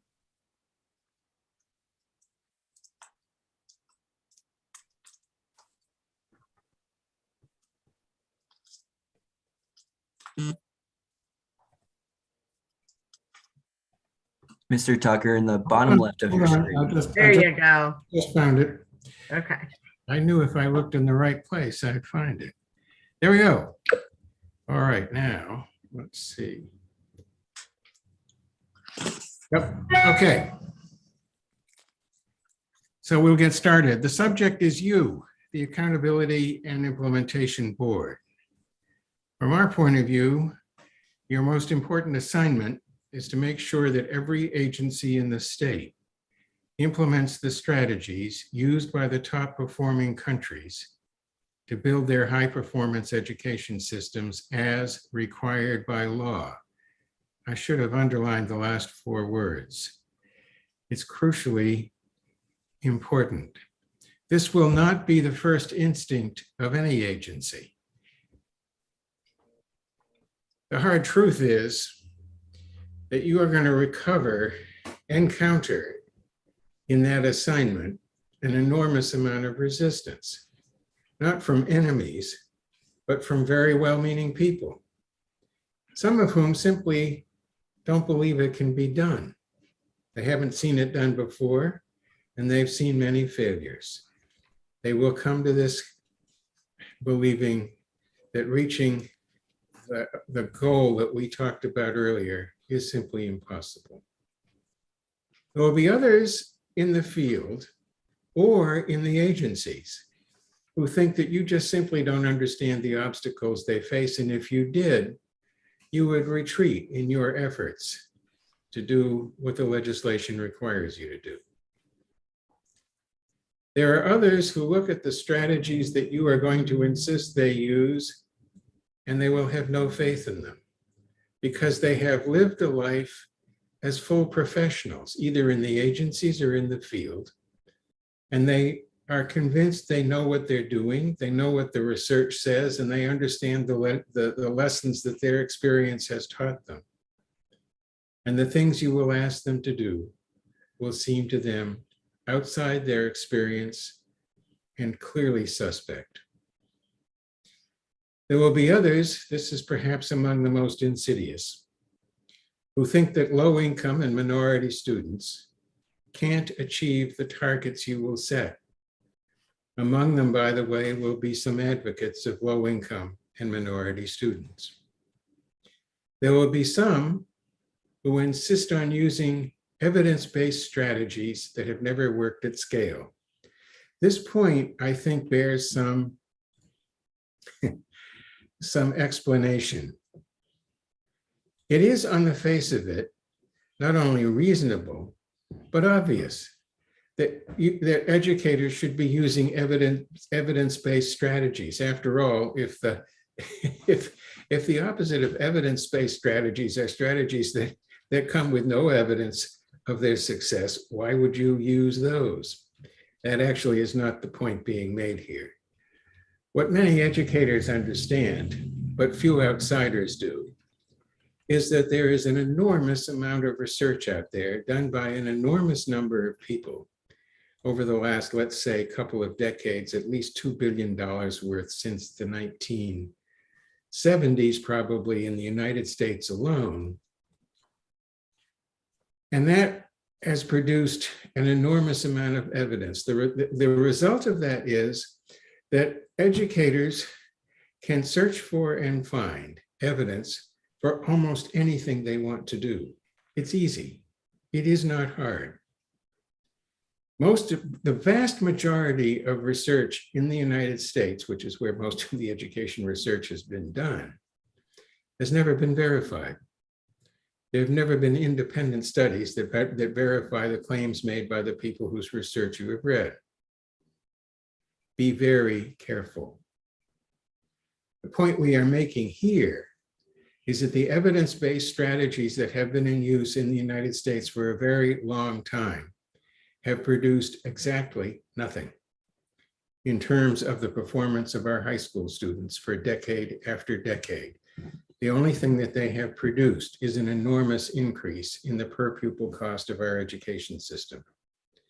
Again, if you want to look for evidence, of innovations, practices, policies, and strategies that will work to the degree that is required by this plan on the scale of a state like Maryland, you can't look in the United States. You must look elsewhere. And finally, you will find a lot of resistance from well-meaning people who don't want to be held accountable for implementing policies and practices they know will be resisted by their professional colleagues in the agencies they are supposed to regulate.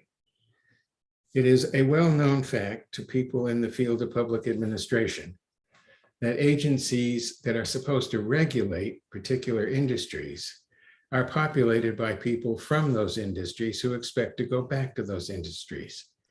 They don't want to lose their friends. They want the admiration of their professional colleagues. Their first instinct is to protect the people they regulate. That's often a good thing, but in your case, it may not be. A little bit of history is worthwhile here. The commission that produced the recommendations that led to the legislation that created you were actually created by a provision in legislation that was passed in Maryland in 2002 on recommendations made by the Thornton Commission. The Thornton Commission was convened to recreate or revise, renovate the Maryland system of school finance. And the system that it produced was a relatively new system at the time. Now many states have it, called a pupil-weighted school finance system. It put more money on students who would cost more to educate to a high standard than other students, so that there would be a better chance for kids who started out in the game of life from behind to pull up even with those who were more advantaged. That legislation required schools to implement what was described in the legislation as standards-based reform. But in practice, what actually happened, the districts, as so often happens, were allowed to spend the money as they wished. We showed the commission a chart about what the results were. Billions of more dollars spent and almost no improvement in practice. That is, in the achievement of Maryland students. There were a number of Maryland legislators around the table, and they said, in effect, that is not going to happen this time. Those 4 words are, in a way, the origin of the AIB. For all of us who were involved in putting the effort together with respect to how to get there on that issue, there were 2 big issues that the AIB was designed to address. One was how to coordinate what amounts to an all-of-government effort. I'll explain that in just a minute, but the basic idea is an effort that would require the concerted activities not of one Maryland agency of government, but many. The second big issue that was faced is how to make sure that the strategies on which the new funds were based are actually implemented and not just used to fund more of what the schools are currently doing, which is what happened ultimately to Thornton and so many other legislated school reforms around the United States. Let me come back to the comment I made a moment ago. An agency, in this case, a super agency to coordinate in all of government effort. You, the AIB, are an agency that sits on top of a whole lot of other Maryland government agencies, in the sense that you are meant to coordinate and direct the expenditure of the funds provided by the legislation in such a way as to assure that the assumptions on which it was passed with respect to implementing the strategies used by the top performing countries are actually implemented. This is a list not of all of the agencies that are involved in that effort, but only a few. The State Department of Education, the Department of Labor, the Governor's Workforce Board, the Higher Education Commission, Health and Human Services. The list is actually much longer. All of them will need to play the roles, if you will, that are laid out in the legislation for the whole program to work. Your authority, you'll be briefed on the details of your authority by Rachel. This is a high-level representation of what the legislation says. It's up to you to figure out the sequencing and timing of the various programs, their introduction, their development, their implementation, that are described in the legislation. It is a long list. How they are sequenced, how one comes after another and is built on what went before, how that all unfolds is critical. It's up to you to figure out how to do that sequencing and timing and to get the agencies in effect to fit into that plan. The second piece is intimately related to the first. The legislation calls on you to put together a plan to implement the entire piece of legislation over the 10-year period of your life. That is an intricate and difficult task. Agencies are used to getting legislation which tells that agency what to do and how to do it. They know how to do that. They've got protocols for doing all that. They can do it very well by themselves. But what you're required to do is to put together a plan that involves all of them. They have different ways of doing things.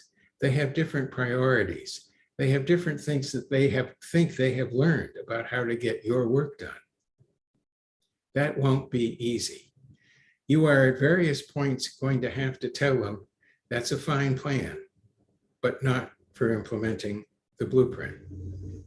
On the other hand, if you don't engage them in a substantial and outgoing way, they will just go through the motions of putting a plan together.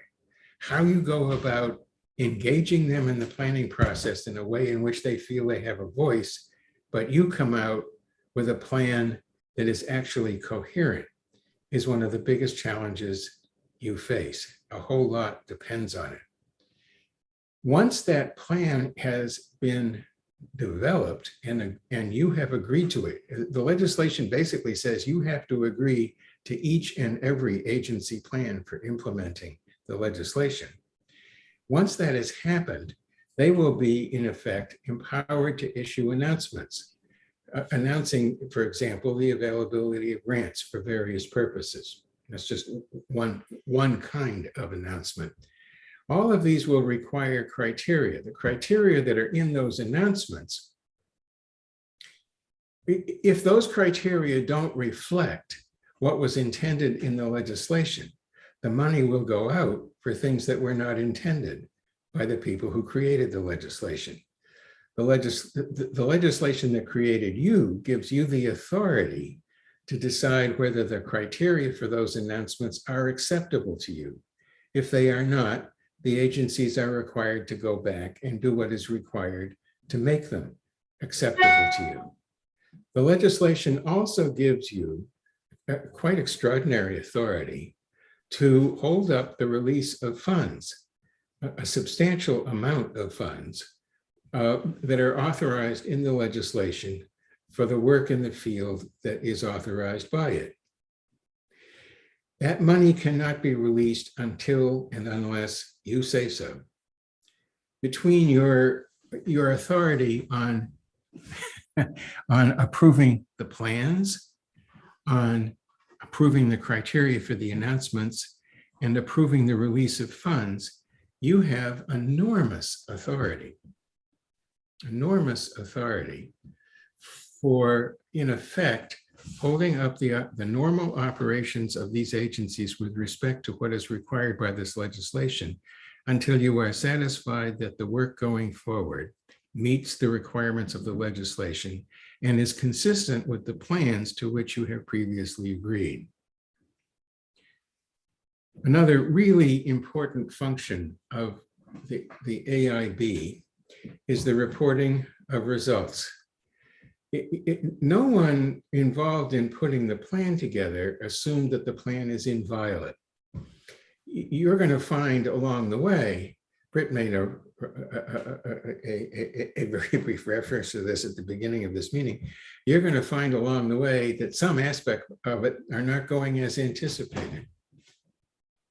And you will need to, the legislation basically requires you to issue a report to the legislature and therefore the whole state on the progress or lack of progress made on implementation and on the results produced by the implementation every year. There will be times when you will feel that you need to go back to the legislature and say, look, there are pieces of this that are not being implemented as we had hoped by the agencies, and we are recommending changes to the legislation that might cure the problems we have seen in that failure to implement. You have the authority to do that too. You also will find, no doubt, absolutely no doubt, that some of the strategies that were thought a really good idea by the commission aren't working as they had thought they should or would. And you will go back to the legislature to ask for changes in the legislation that would be required to make it work better, to produce the results that everyone was after. There's a whole lot more in the legislation. Probably the most important feature with respect to your role in all of this is one piece of legislation, I'm sure you're all aware of it, piece of the legislation, which essentially says that the AIB can overrule any of the agencies that whose work is required as part of the programs authorized by the legislation, if it feels that it needs to in order to get this legislation accomplished. You basically have the last word. Let me turn now to another whole level of implementation authority that really lives much closer to the schools than what I just was talking about. Most of what I was just talking about has to do with your relationships to the agencies of government at both the local and the state level that will be part of your effort. This is quite different. This is how things are handled much closer to the school level. First, the legislation basically says that the state is going to need to set up whatever data systems are required or use existing data systems to identify schools that are either unable to or unwilling to help their students get on a track and stay on a track that is likely to get them to CCR, that is meeting the CCR requirement by grade 10.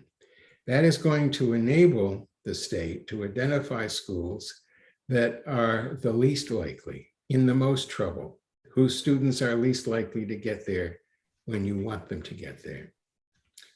What has happened over the last 20 years, really, in the United States, more than 2 decades since the year 2000, is that many states have used systems of that kind to identify schools that don't seem to be performing well, are not keeping their students on track, and they use that data to automatically punish the school, including to the extent that they either abolish the school or replace its staff or fire staff members. We don't have that kind of system in mind here. It is, it's often, perhaps not often enough, but it is certainly frequently the case that when people who have some good judgment about these matters arrive at such a school, what they find is a school that was long in trouble, has recently gotten a first-rate principal, and has got everything on track. That is not a school you want to punish. It is sometimes the case that you find a school that has got a lot of things right and a few things badly wrong, and you can fix them.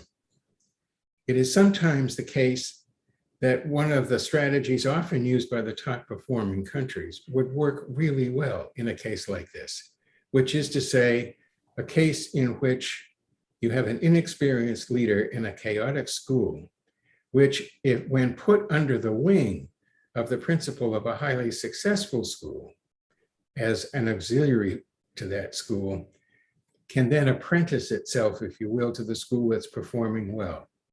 That's a system that is widely used, especially in Asia, for improving the performance of well-performing schools. It works really well. It is not a measure and punish system.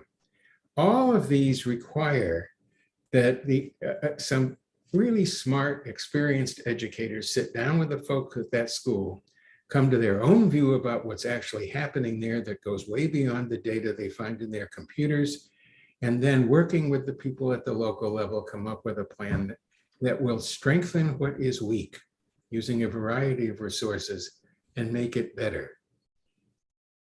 That's what we have in mind. On occasion, those teams may find that there is, as I suggested earlier, either an unwillingness or an inability to implement the specific strategies that the top performers have used to make such schools a lot better than they are. And then it would be up to that local expert review team to go back to the state and suggest that some part of the funds to which that school would otherwise be entitled be put in effect in escrow until that school comes up with a plan which indicates that they understand what is required of them and have the capacity and the interest in doing it. Our idea about this is not simply to tell them that, but to provide as much help as possible to that school to get them there. Indeed, that is the spirit in which all of this is put forward. I repeat, this is not a measure and punish plan. This is a plan to figure out what is going on in these schools, what the problem is, and get the school the kind of help that it needs, either from inside or outside, to surmount its problems, implement the reforms they are required to implement, get the help they need to do that, and get their kids on track.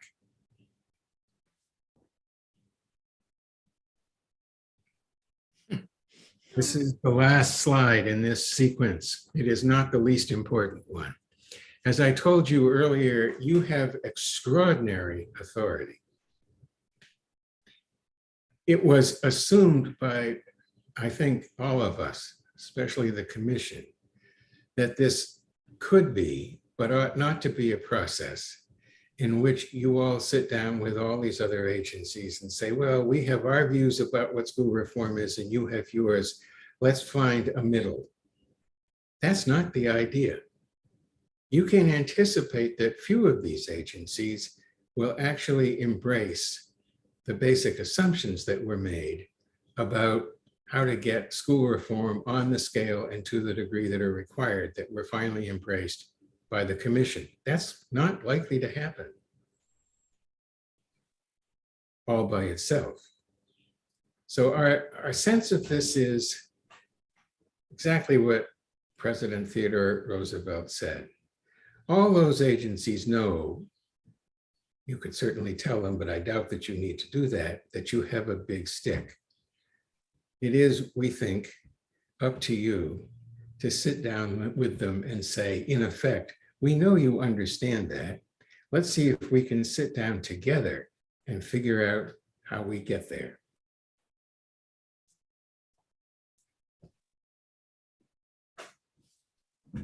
Okay, want to go directly to the next presenter? Yes, Can I ask questions after that? right, exactly. All right. Graham is gonna, if you can go to the very last slide, Graham. Yeah, the one that's numbered 17. I'm not going to take very long. Mark has said most of what I want to, no, one more slide, Keep sorry. going. There. Mark said most of what needs to be said about the heavy lift ahead for you all. And as you can see from our gray hair and wrinkles, Mark and I have each been involved in this world for quite a while, and we've gotten kind of jaded about the inability really of the system to change in big ways in the United States, and the effort by invariably goodwill people, but also ultimately self-interested people to just kind of keep doing what they're accustomed to doing. The commission believed and believes that this is a quote from the commission report, that its recommendations, if fully implemented, will yield a pre-K-12 education for Maryland that succeeds approximately 10 years after serious implementation starts in getting nearly 80% of the high school cohort to CCR, about 65% by the end of grade 10. We are not naive about everybody being there by the end of grade 10. 75% by the time they're 18, and several percent more before they graduate from high school. This is 80% to this level of proficiency would be world-class, and it would be twice as many as are getting there today, which would be an astonishing accomplishment. And 10 years is probably the minimum time needed to do it, but it would be unacceptable to say it's going to take longer, because then nobody will focus on actually starting to change. So if you'll now back up about 4 slides to the one that I numbered that starts with the word conclusion, starts with the word pillar 5. There. This is, again, a quote from the commission's report, and it basically summarizes what Mark just said. In order to transform Maryland's education system into a world-class system, the recommendations of the commission must be implemented with fidelity through a strong system of accountability. An independent board will be established, that's you, to oversee and coordinate across numerous state and local entities over the 10-year period. The oversight body, that's you, will develop a comprehensive implementation plan, key milestones, year-to-year implementation, and authority to withhold up to 25% of new funds if it finds that the local system or school is not doing what it should to improve student performance consistent with the comprehensive implementation plan. The 25% of new funds is a very important example of the big stick that was alluded to in the Theodore Roosevelt slide. No government agency, in my experience, at any level of government over many decades wants to withhold funds. When I was on the State Board of Education, they would never agree to withhold funds, and the MSDE would never agree to recommend it, except maybe in special ed cases where some grievous violation of federal law had occurred. Nobody withholds funds. And yet, if that threat isn't credible, isn't real, and isn't probably actually done a few times to demonstrate that it's real, people aren't going to make the changes that this plan requires of them. And I wish I weren't so cynical. I wish only goodwill and more money would lead to real change occurring, but I don't believe that anymore. I'm sorry. If you go on to the next slide, this is a quote from something I wrote myself about 2 years ago when the commission's report first came out, speaking as a then veteran member of the commission. The goal is for Maryland's K-12 system to rival the world's best, thereby producing a far brighter future, both for the state's economy and for its citizenry, but getting there endangers entire herds of sacred cows. Next slide, please. In a state where the cows have long wandered freely and munched greedily, this is a state where adult education interests, above all, I'm going to be blunt and you're not going to like me, but I'm sorry, it's the truth. Above all, the teacher unions, local boards, and superintendents often joined in common cause, typically swamp the interests of children and taxpayers. If, as in the past, the adult interests ultimately prevail and maintain the status quo, most of the worthy reforms proposed by the commission will not come to pass, and there's a real risk that billions of additional dollars will end up going for more of the same, as happened to Thornton. This could be a replay. This is then my final, we already read this one. This is what we believe is possible if the recommendations are faithfully implemented. Now, 10 years, you may not, those of you on the AIB today may not be on the AIB 10 years from now, but the initial group's job is to set the precedent and the standards, if you will, for the AIB itself, so that those who are on it 8, 9, 10 years from now will be deadly serious about seeing this through. And all the temptations are going to be to ease up, ease back, spend the money, but don't make waves. Don't give people any grief. Don't cause pain. Don't disrupt things. And I just plead with you to not let that happen. I believe I'm done. Thank you so very much. I have a couple of questions. Let's go back to the last component of what you talked about in terms of the incentives. I agree with you. There's enormous power given to the AIB. The question is it sufficient? And could we have more compliance, if you will, and more cooperation with positive incentive rather than a negative withholding? In other words, we are rewarding some of those who are making sufficient gains more lucratively. Certainly people like rewards and awards and commendations and affirmations and positive feedback. And some of all of that would be a major plus in what you do, to not just be thought of as the bad guys, the big stick. A different image is the iron hand in a velvet glove, and wearing that glove and occasionally patting people with it, I think would be a very good thing for you all to figure out how to do, and not just take off the glove and threaten with the iron hand. I don't know whether the legislation gives you specific authority to award and reward and praise and commend, but I'll bet nobody would be unhappy if you did that.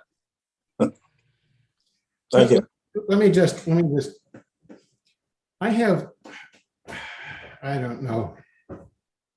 My years of experience have maybe taught me one or two things. I have seen American educators, professionals, sit around tables on education policy issues year after year after year, debating new policies. My sense over those years has been that many of them live in a system they don't think works. Many of them have decided years and years ago it doesn't work very well. They're afraid often of change because they have seen changes that make it work even less well. They would rather work with a system they hate than one that works even less well, that is harder. They've at least learned how to take their seat at this table. The other side of that coin, I honestly believe that the vast majority of American educators are disappointed at the system, are disappointed in its results, are tired of working so hard and gaining so little. I don't mean for themselves, I mean for the kids. And presented with a convincing picture of how their own lives and the lives of their kids could be improved will leap at it, assuming only one thing, not just that there's a vision, but there is a credible bridge to getting there. I've seen teachers and school administrators lectured at year after year, over and over again, about this silver bullet and that silver bullet, about this beautiful dream and that beautiful dream. They know the silver bullets don't work, and they're tired of hortatory language, which is not supported by a bridge that shows them how they could actually get there. I honestly think that it is terribly important for the AIB not to rely on any other agency to get your message to the people in the field. It's up to you to share the vision, and it's up to you to share the bridge showing them how to get there. It's not enough to tell them that it works much better in other countries and other kids perform well. That just looks like another stick to beat them with. If you can help them understand how those other countries did it, if you can help them understand that it was done by people just like them, they're not 6 feet or 8 feet tall. They weren't educated at Oxford and Cambridge. I mean, they are their colleagues. Help them see how it can be done. They'll do it. I don't doubt that. But if you rely on the agencies that have done it the same way for 100 years, who are full of cynics and non-believers, you're done. I really do think you need to find a way, not just to communicate with the public. Britt has done a brilliant job of that. We wouldn't all be sitting around this Zoom table were it not for that.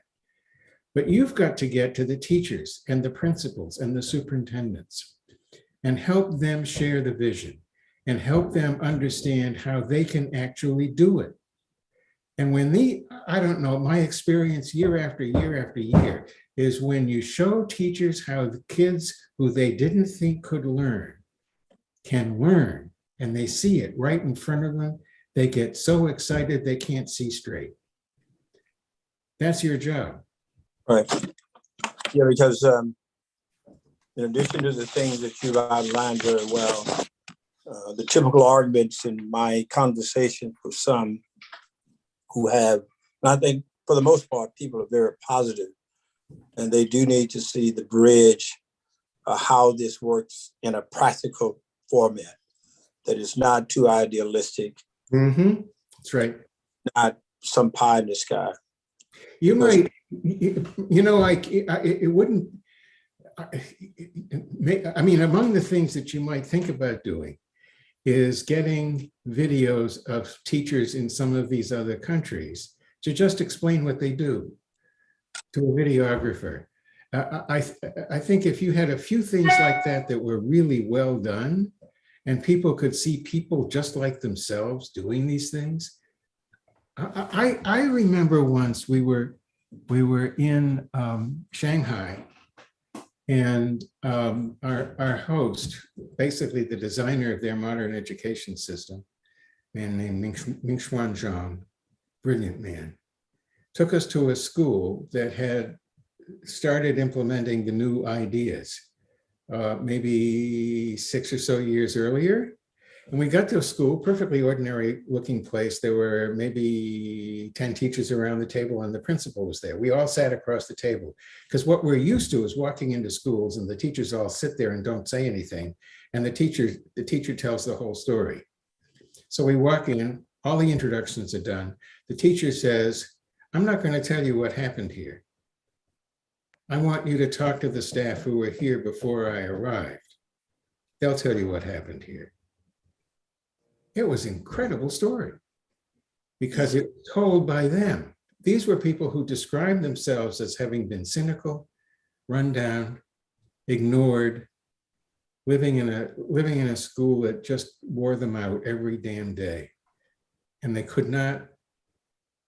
were so excited about what they were doing, at the progress that was being made by the kids, people sometimes ask, how would you know whether you're getting where you need to go? If you've got enough schools that can be described that way, you've done it.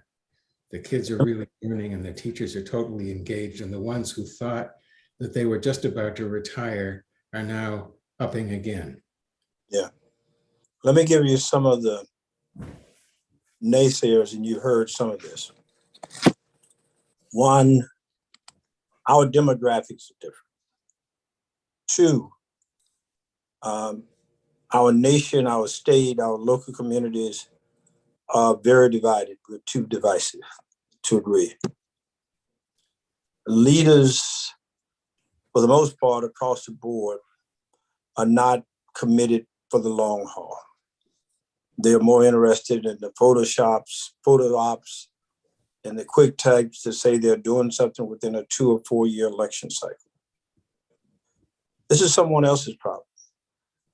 My kids are doing well. Too costly, and it is diverting resources that are much more urgently needed for other things. We have a crisis of healthcare, transportation, and environment that's going crazy. How can we justify this level amount of money over such a long period of time? I'm sure you heard that, or those things, or some versions of that. And that was a brilliant summary of tons of interactions. Look at Checker. Yeah, no, you hear this over and over and over again. Yes. The thing that changes that, or some levels of successes. And I know there's an argument that you have to convince people that you have to stay with this for the duration of the period, because this is not a quick fix. It's not a silver bullet. It is a process to an end. But I've been long enough, and I know how public officials react to things over a period of time. In addition to having that long-term vision, somehow, somewhere, you need to show some intermediary successes. You have to put some wins on the board. You know, if you continue to shoot and you continue to run, and you say, well, at some point, our offensive line, the football pellets, is going to eventually wear the other team down, and we're going to start making gains. Well, people can only accept that for so long. They've got to see that running back at least get a few gains and a few successes. So one of the things that we're going to have to do is have a dual strategy. How do we show and demonstrate early on some level of some successes that allows us to maintain the focus and level of commitment for the long term? I don't know what that is, but my sense of how these things play out, it's going to be helpful that we can demonstrate that at some point, not the final results, but some measured successes along the way that demonstrates that you need to stay in with us for the long haul. Well, let me address that. First of all, I agree with you. Politically, it is really important to come up with some early successes. They don't have to be terribly dramatic. They just have to be obvious. Yeah. And so that people will give you the permission to take the next step. And that one will give you the permission to take the next step, and so on. That I think it accords with everything I've seen in the United States and outside of it. I think all of that is true, but there's one other thing I want to say about this. I was for a long time an education policy analyst when I was in government, and I was in charge of the government's education policy research, top to bottom. And I realized after a while, I lived in a world in which the people I was working with all thought that it was done when the legislation was passed. Then they went on to the next policy issue. They were going to pass that piece of legislation. And then they were going to go back to the electorate and talk about all the legislation they passed. After I'd been at the National Institute of Education as its associate director for 10 years, I said to myself, gee, Mark, I don't see a whole lot of change out there in the system. What was this actually about? What was this actually about? I think it comes back to what I was saying a moment ago. You can insist on all of these policies being implemented in some sense. That is, you see and you have approved the criteria for the granting of these blah, blah, blahs and so on. You can do a lot of that, and you can have terrible conflicts with people about it, and you can win them and not see anything change. Why? Because the people who actually have to do it were never convinced that it was the right thing to do. Yeah. Never convinced that it was their professional responsibility. They were never convinced that it would work. They were never convinced that if they took the risks that were entailed, they would pay off for the kids. And so it was, as Checker noted, safer for them to do nothing, because a whole lifetime in public service had taught them that it was safer to do nothing. I honestly think that it's just what I was saying before, that what Britt has been doing with the public to build a wide base of support in the public for the legislation is what you have to do with school people. That is at every level of the system, so they understand what the commission was thinking as it put this legislation together, why it was so, why each piece of it was built the way it was. They have to make this theirs. Gotcha. I understand. They have to make this, when that happens, Ike, you're going to have enormous support. And if it doesn't happen, you won't have any. Gotcha. This is not to say that what you were saying before is wrong. It's right, mainly for getting legislation passed, that sort of thing. But for the day-to-day of implementation, which is what is going to make the difference with respect to whether kids learn, that is going to depend on the second part of what I was saying. Well, I'm convinced, clearly convinced, that if we're able to execute virtually the things that we have outlined, it would have enormous success. The question is, we need to have the time, the space, the support, and to be focused and relentless in our approach to getting that done. I think there are questions there that may have popped up, so I can't see them. Rachel, will you handle that? Whoops. Yes. Rachel? Yeah.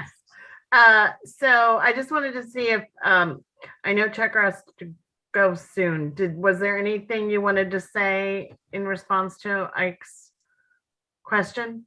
I sent a note that said part of it. You got some great examples you could point to already of schools that are doing the kind of thing the commission had in mind that are worth highlighting as living, breathing examples of it is feasible. This is not pie in the sky. It just, and I am leaving in a few minutes. So if anybody has anything else you want me in particular to speak to, this would be a good time to ask it. So there are hands up. If somebody has a particular question for Checker, why don't you go first? Whoever that may be. Or not, it's fine. I've got a board meeting I'm already late for. All right. Well, thank you so very much for your participation today. Very informative. Thank you. You are welcome. And good luck and goodbye. And I look forward to watching you succeed. I'm sure. Thank you. Okay. All right. We'll have you back. Thanks. I think Mr. Manco was next.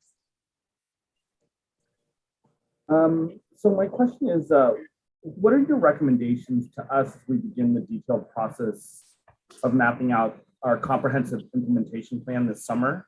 And what kind of things do you feel like we need to keep our eye on? What are important things that we need to keep reminding ourselves? I guess that question must have been addressed to me since Checker's gone. But I was sitting here looking at Rachel. I think that to the extent that I have anything useful to say about this, I think what you need at the start is a way to think about the plan. That is, what needs to be in a plan to make it work? And how can the development of the plan be embedded in a process that will get you to a fully integrated, coherent plan? That is to say, the plans of the separate agencies are are meshed up with the others and with your ideas of what needs to be in the whole, right? So this is a question both about content and process. I think you need to have a starting document that says, here is the kind of content that needs to be addressed, and here is the kind of process that could get you there. And then you need to debate that, get comfortable with it, try it out on a few agency heads to see what they think about how it would work for their agency. They'll help you improve that plan, which is really a plan to plan. That's what I'm talking about, right? The more they're involved in helping to think about the more you can get them inside your head about what your needs are and ask for their advice, the more likely it is you're going to wind up with a plan that will get you there, I think.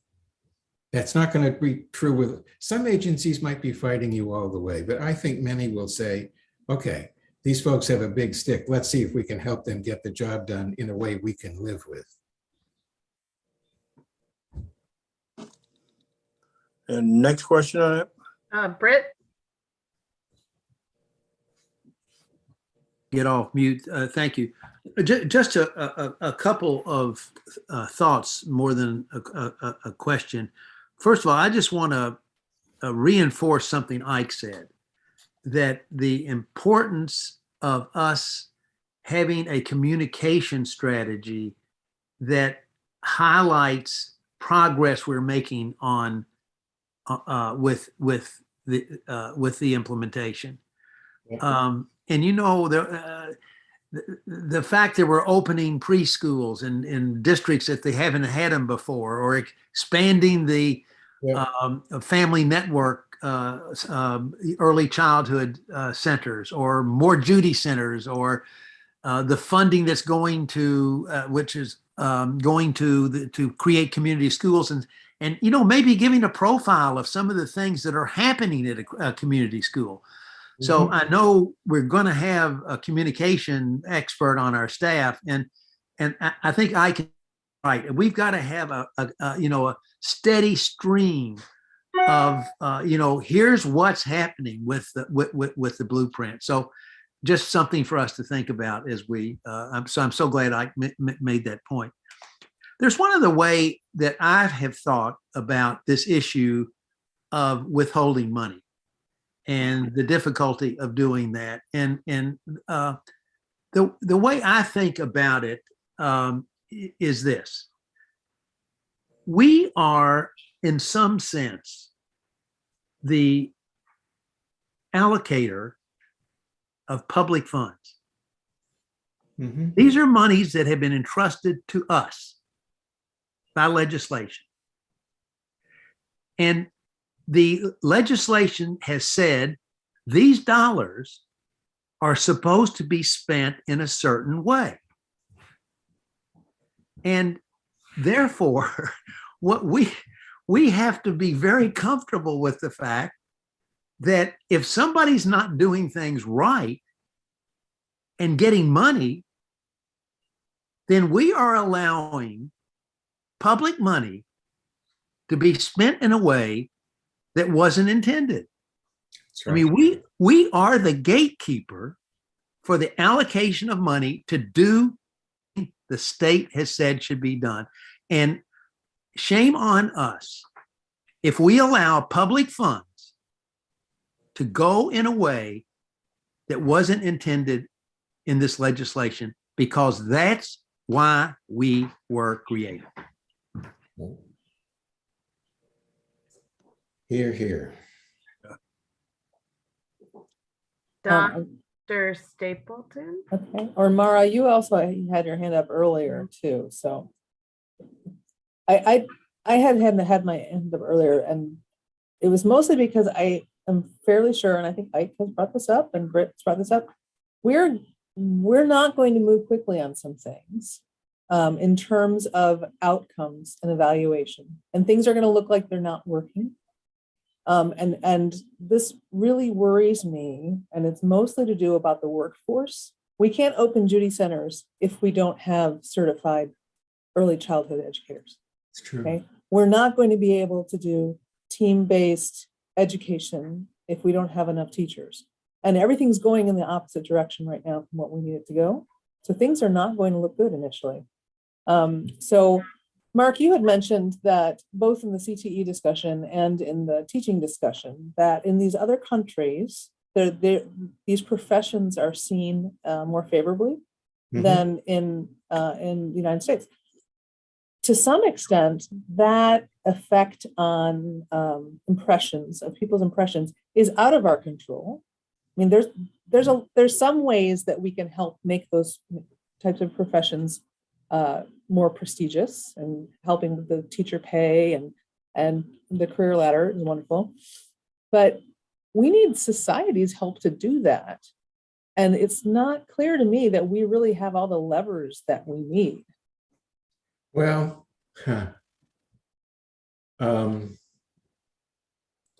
I don't think it is possible to get any country to have a lot of respect for its teachers by telling them they ought to have more respect for their teachers, which is what we often do. And we're quite proud of ourselves for having done it, and never hold ourselves accountable for looking whether there was any result.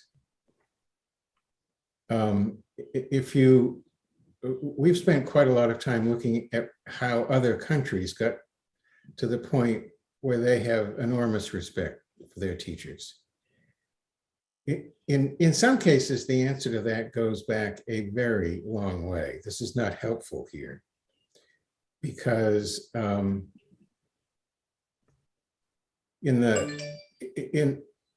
the early part of this century, a couple of decades or so before I was born, it was often the case, and in many communities long thereafter, where the best educated people in the community were its teachers. And it was almost always the case that they were really looked up to for precisely that reason. I think what's happened in this country is that we think about our teachers and treat our teachers exactly the way we did 60 or 70 or 80 years ago, and the world is very different.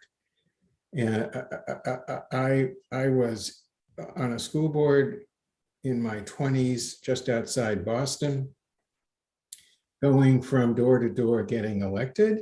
And often the man in the family would pull me in when he saw me on his doorstep and say, I want to show you the textbook that my kids are using.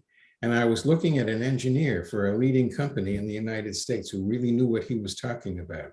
And he thought the math in the textbook was trash, was 40 years out of date. And when it was written, it was wrong.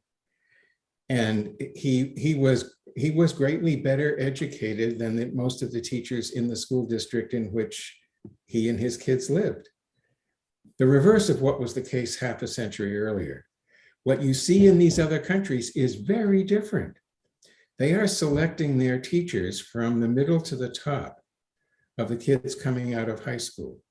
And it really pains me to say this. It really does, but because I don't mean in any way, God, what our teachers have done for this country during the pandemic is nothing short of absolutely heroic. And they should be being celebrated for it, and they often are not.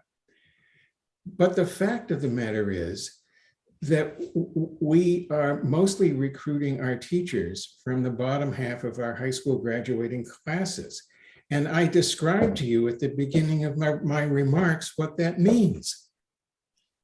The reason that our teachers are not respected in the main is because it's completely ironic, because they have been so successful at educating so many other people who have gone on to more prestigious institutions and higher degrees and gotten much higher paying and more powerful jobs in our society.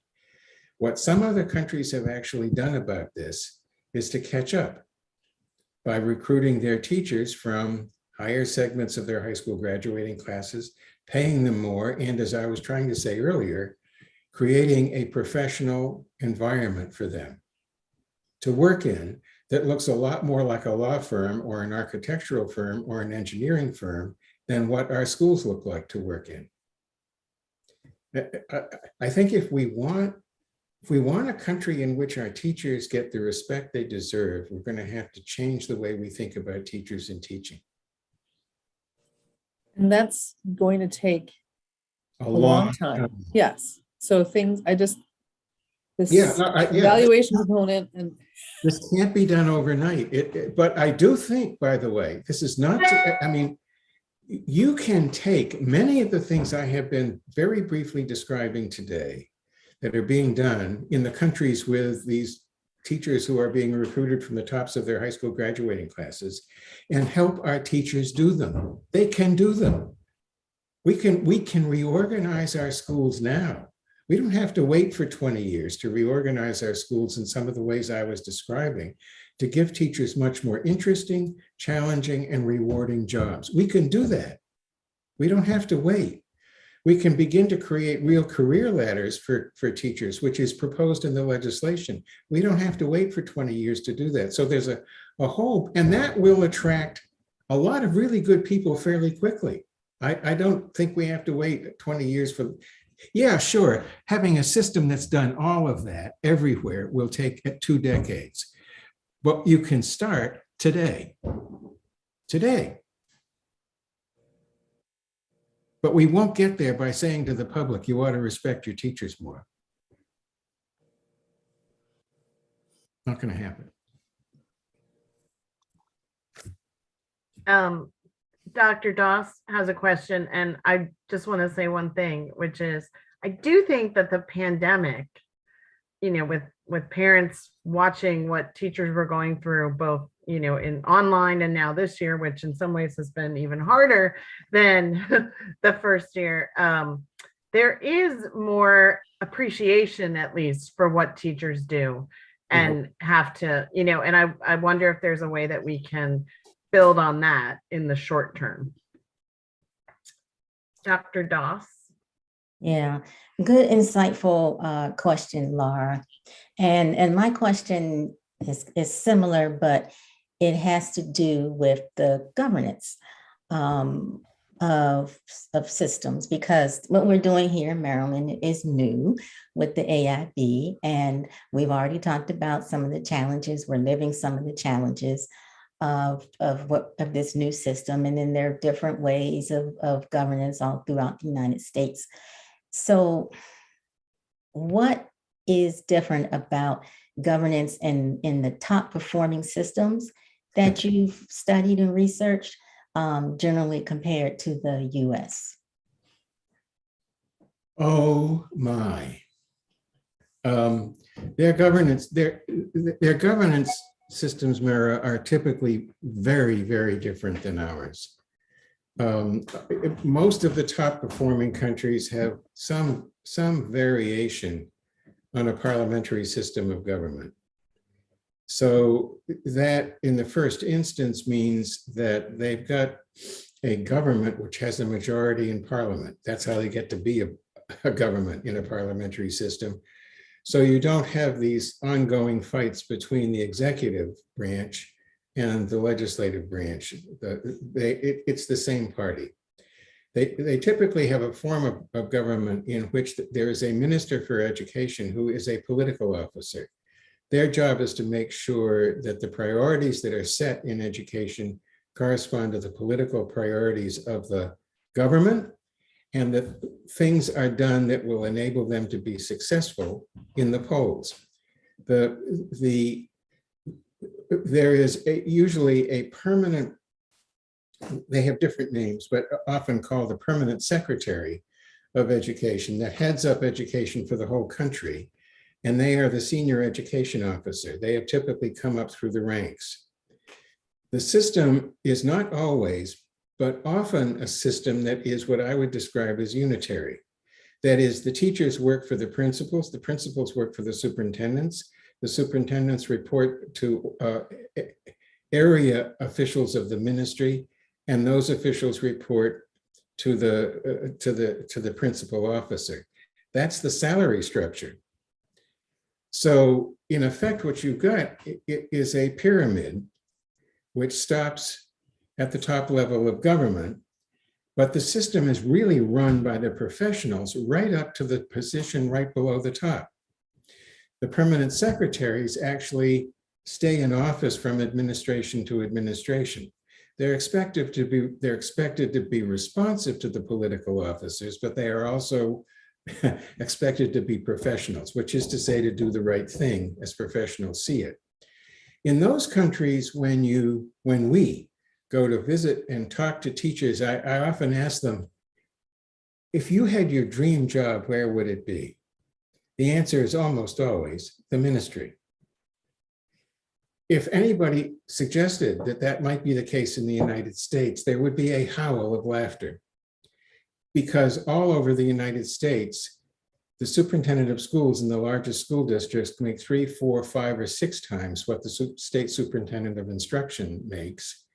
And those people hire very good attorneys who make sure that the State Department of Instruction is as weak as possible, which gives them, the larger school districts, the scope to do whatever they wish. This is true in more or less degree in one state or another.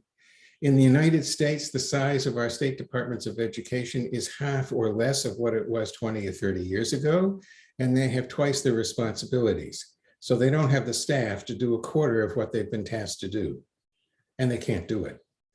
They can't get the staff they need because few people in the better state school districts want to work in the state departments of education. In the top performing countries, you have a ministry of education. That means they're responsible for the whole shooting match, everything from early childhood up to and through higher education. So if they have a problem with the match between what the schools require and what the schools of education are doing, they will deal with it. They will in those countries, the way the higher education system works is that the government supports the higher education institutions directly. How many departments there are, what they are, and how much funds they have. So if the government is not happy with the way the teacher education institutions are educating the teachers, it will change. In this country, the government has no control whatsoever over what the teacher education institutions do. As a matter of real practice, that's not what it looks like on paper, but it's like it is what it's like in practice. So you have higher education commissions in the United States, which don't report to the State Department of Education, neither of which have much control over standards for teaching. It just goes on and on. So you have all these agencies within the state, none of whom report to each other, and for whom the top authority is very weak. So in the United States, you often have school districts which have virtually all the authority of the Ministry of Education has in a top performing country.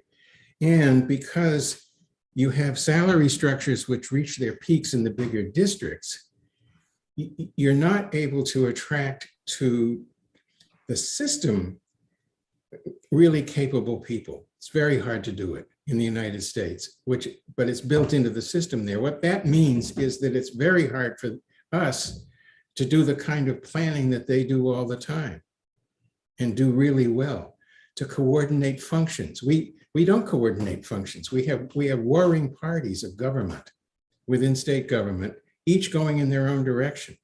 They have their own legislative committees they report to. The governor has relatively little control over them. These are totally different governmental structures. And Mark, let me just, one very last point, Britt. That's why there's an AIB.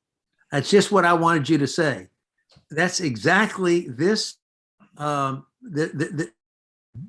total difference between the governance for high performing systems internationally and what happens in the US, and this lack of authority over statewide policy and implementation is why AIB was created. It made all kinds of sense to have local control when the only way you could get from one community to another was on a horse. Those days are long past, and these countries are able to sit down with absolutely top-notch policy analysts, figure out where their economies are going, figure out what kind of skills it's going to take to power them, figure out what it's going to take to get broadly shared prosperity, and put a plan together and execute on it. And we can't do that. Yes, so that's why you exist. You were designed to basically play the same functions I was just describing in a world in which we don't have that kind of government. Without you, it won't happen. Mhm. These wheels will just continue to spin independently forever. That's what I'm so glad you asked that question, because I've written papers that basically say the single biggest problem American education faces is the way it's governed. Mhm. Solve that problem and you can solve a lot of other ones. Fail to solve that problem, you can solve none of them. Yeah, that's a lot. And if gas prices keep going the way they are, we may be traveling by horse. Oh, no, don't do that. We'll need a few horses, though. Oops. So are there any other questions?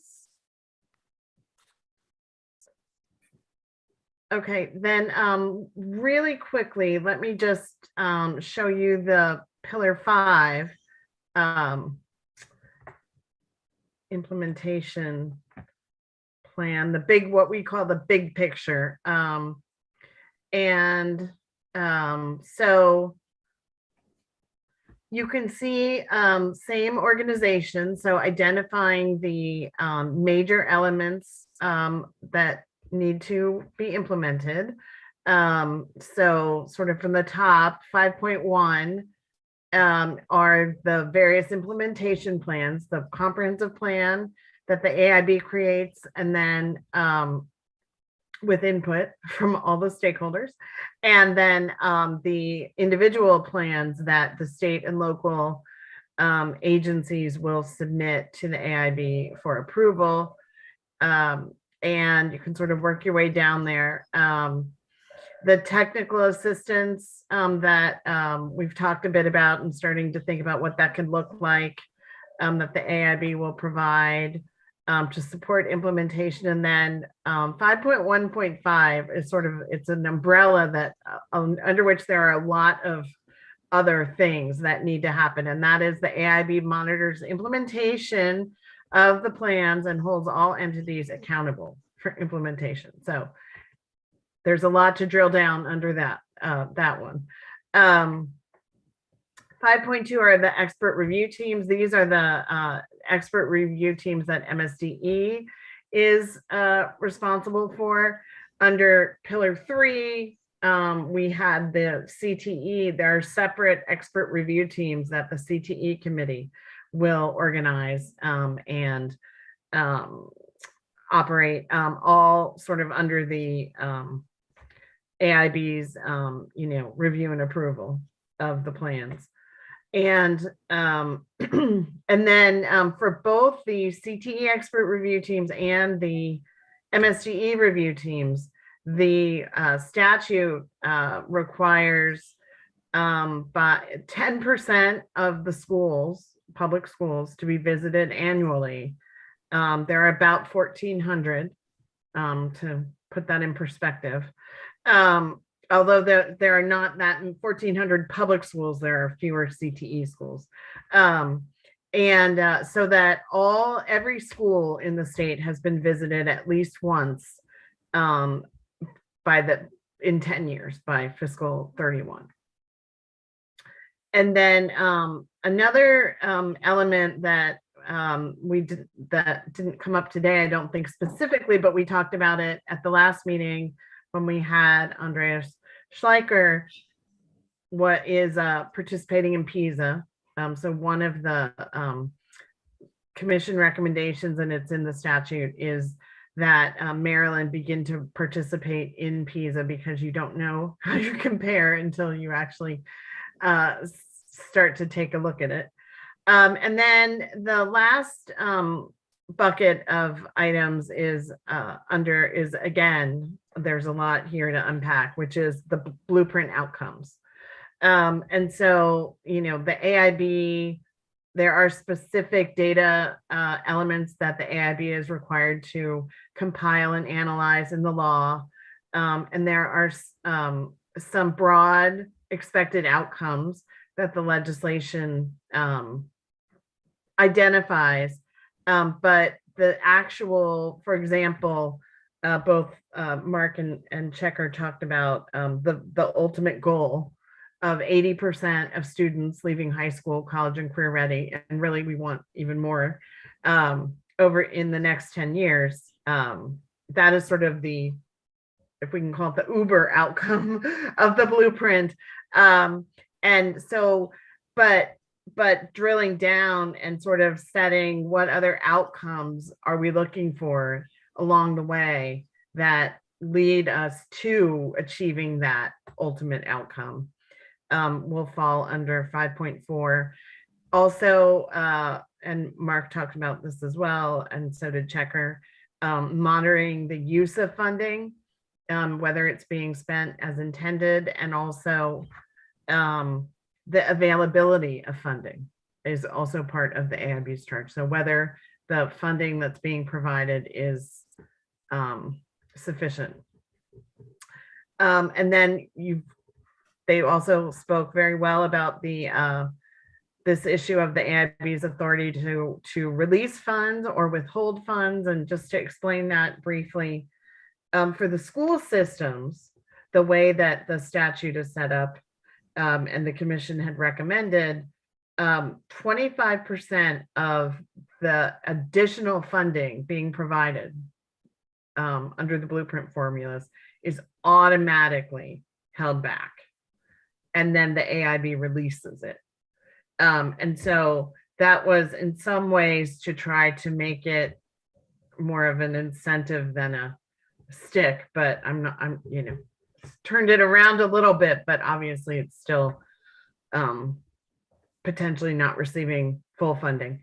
And then the AIB also has the authority, and I should say the AIB does have the authority to withhold more than 25%, both at the system level and a school. And then with other agencies and state agencies, the AIB also has the authority to withhold state funds. But that is a proactive decision. And then the annual report, and Mark talked about this, the annual report that the AIB submits each year that identifies, what progress is being made, where things maybe aren't working as intended, and any recommendations for changes. So every year, the AIB is asked to provide that information and those recommendations to the Governor and General Assembly along the way. And then there are the two evaluations, the formal external evaluations of the blueprint's progress and outcomes. The first of which is coming pretty quickly. In October, it has to be completed by October of 2024, which is fiscal year 25. And then the final evaluation is due in October of 2030, which is fiscal 31. And I as I'm saying this, I'm reminded that I did want to point out to you that the timeline is in fiscal year, and the fiscal years line up pretty well with school years. So school year 21-22, the year that it ends, is the fiscal year. So school year 21-22 is fiscal year 22, and so on. I'll keep reminding you of that because but once you get it straight, it's logical. And so the final evaluation is due in October of 2030. The AIB then submits its own report. And the AIB itself is set to sunset at the end of fiscal year 32, June 30, 2032. But that final report, part of what that final report is required to include is essentially a recommendation of whether the AIB needs to continue or whether it sort of has outlived its purpose. Things are implementing successfully and can carry on their own. and or whether there are other structural changes that need to happen so that the AIB could perhaps go away, but other changes are made to ensure that successful implementation continues. So that's the big picture of Pillar 5, and we will dig in further in the summer sessions as well. So if anyone has any questions about that, I'm happy to answer or discuss. The chair has actually had technical difficulties, and so he has said he thanks everyone and asks us to finish up, Mr. Vice Chair.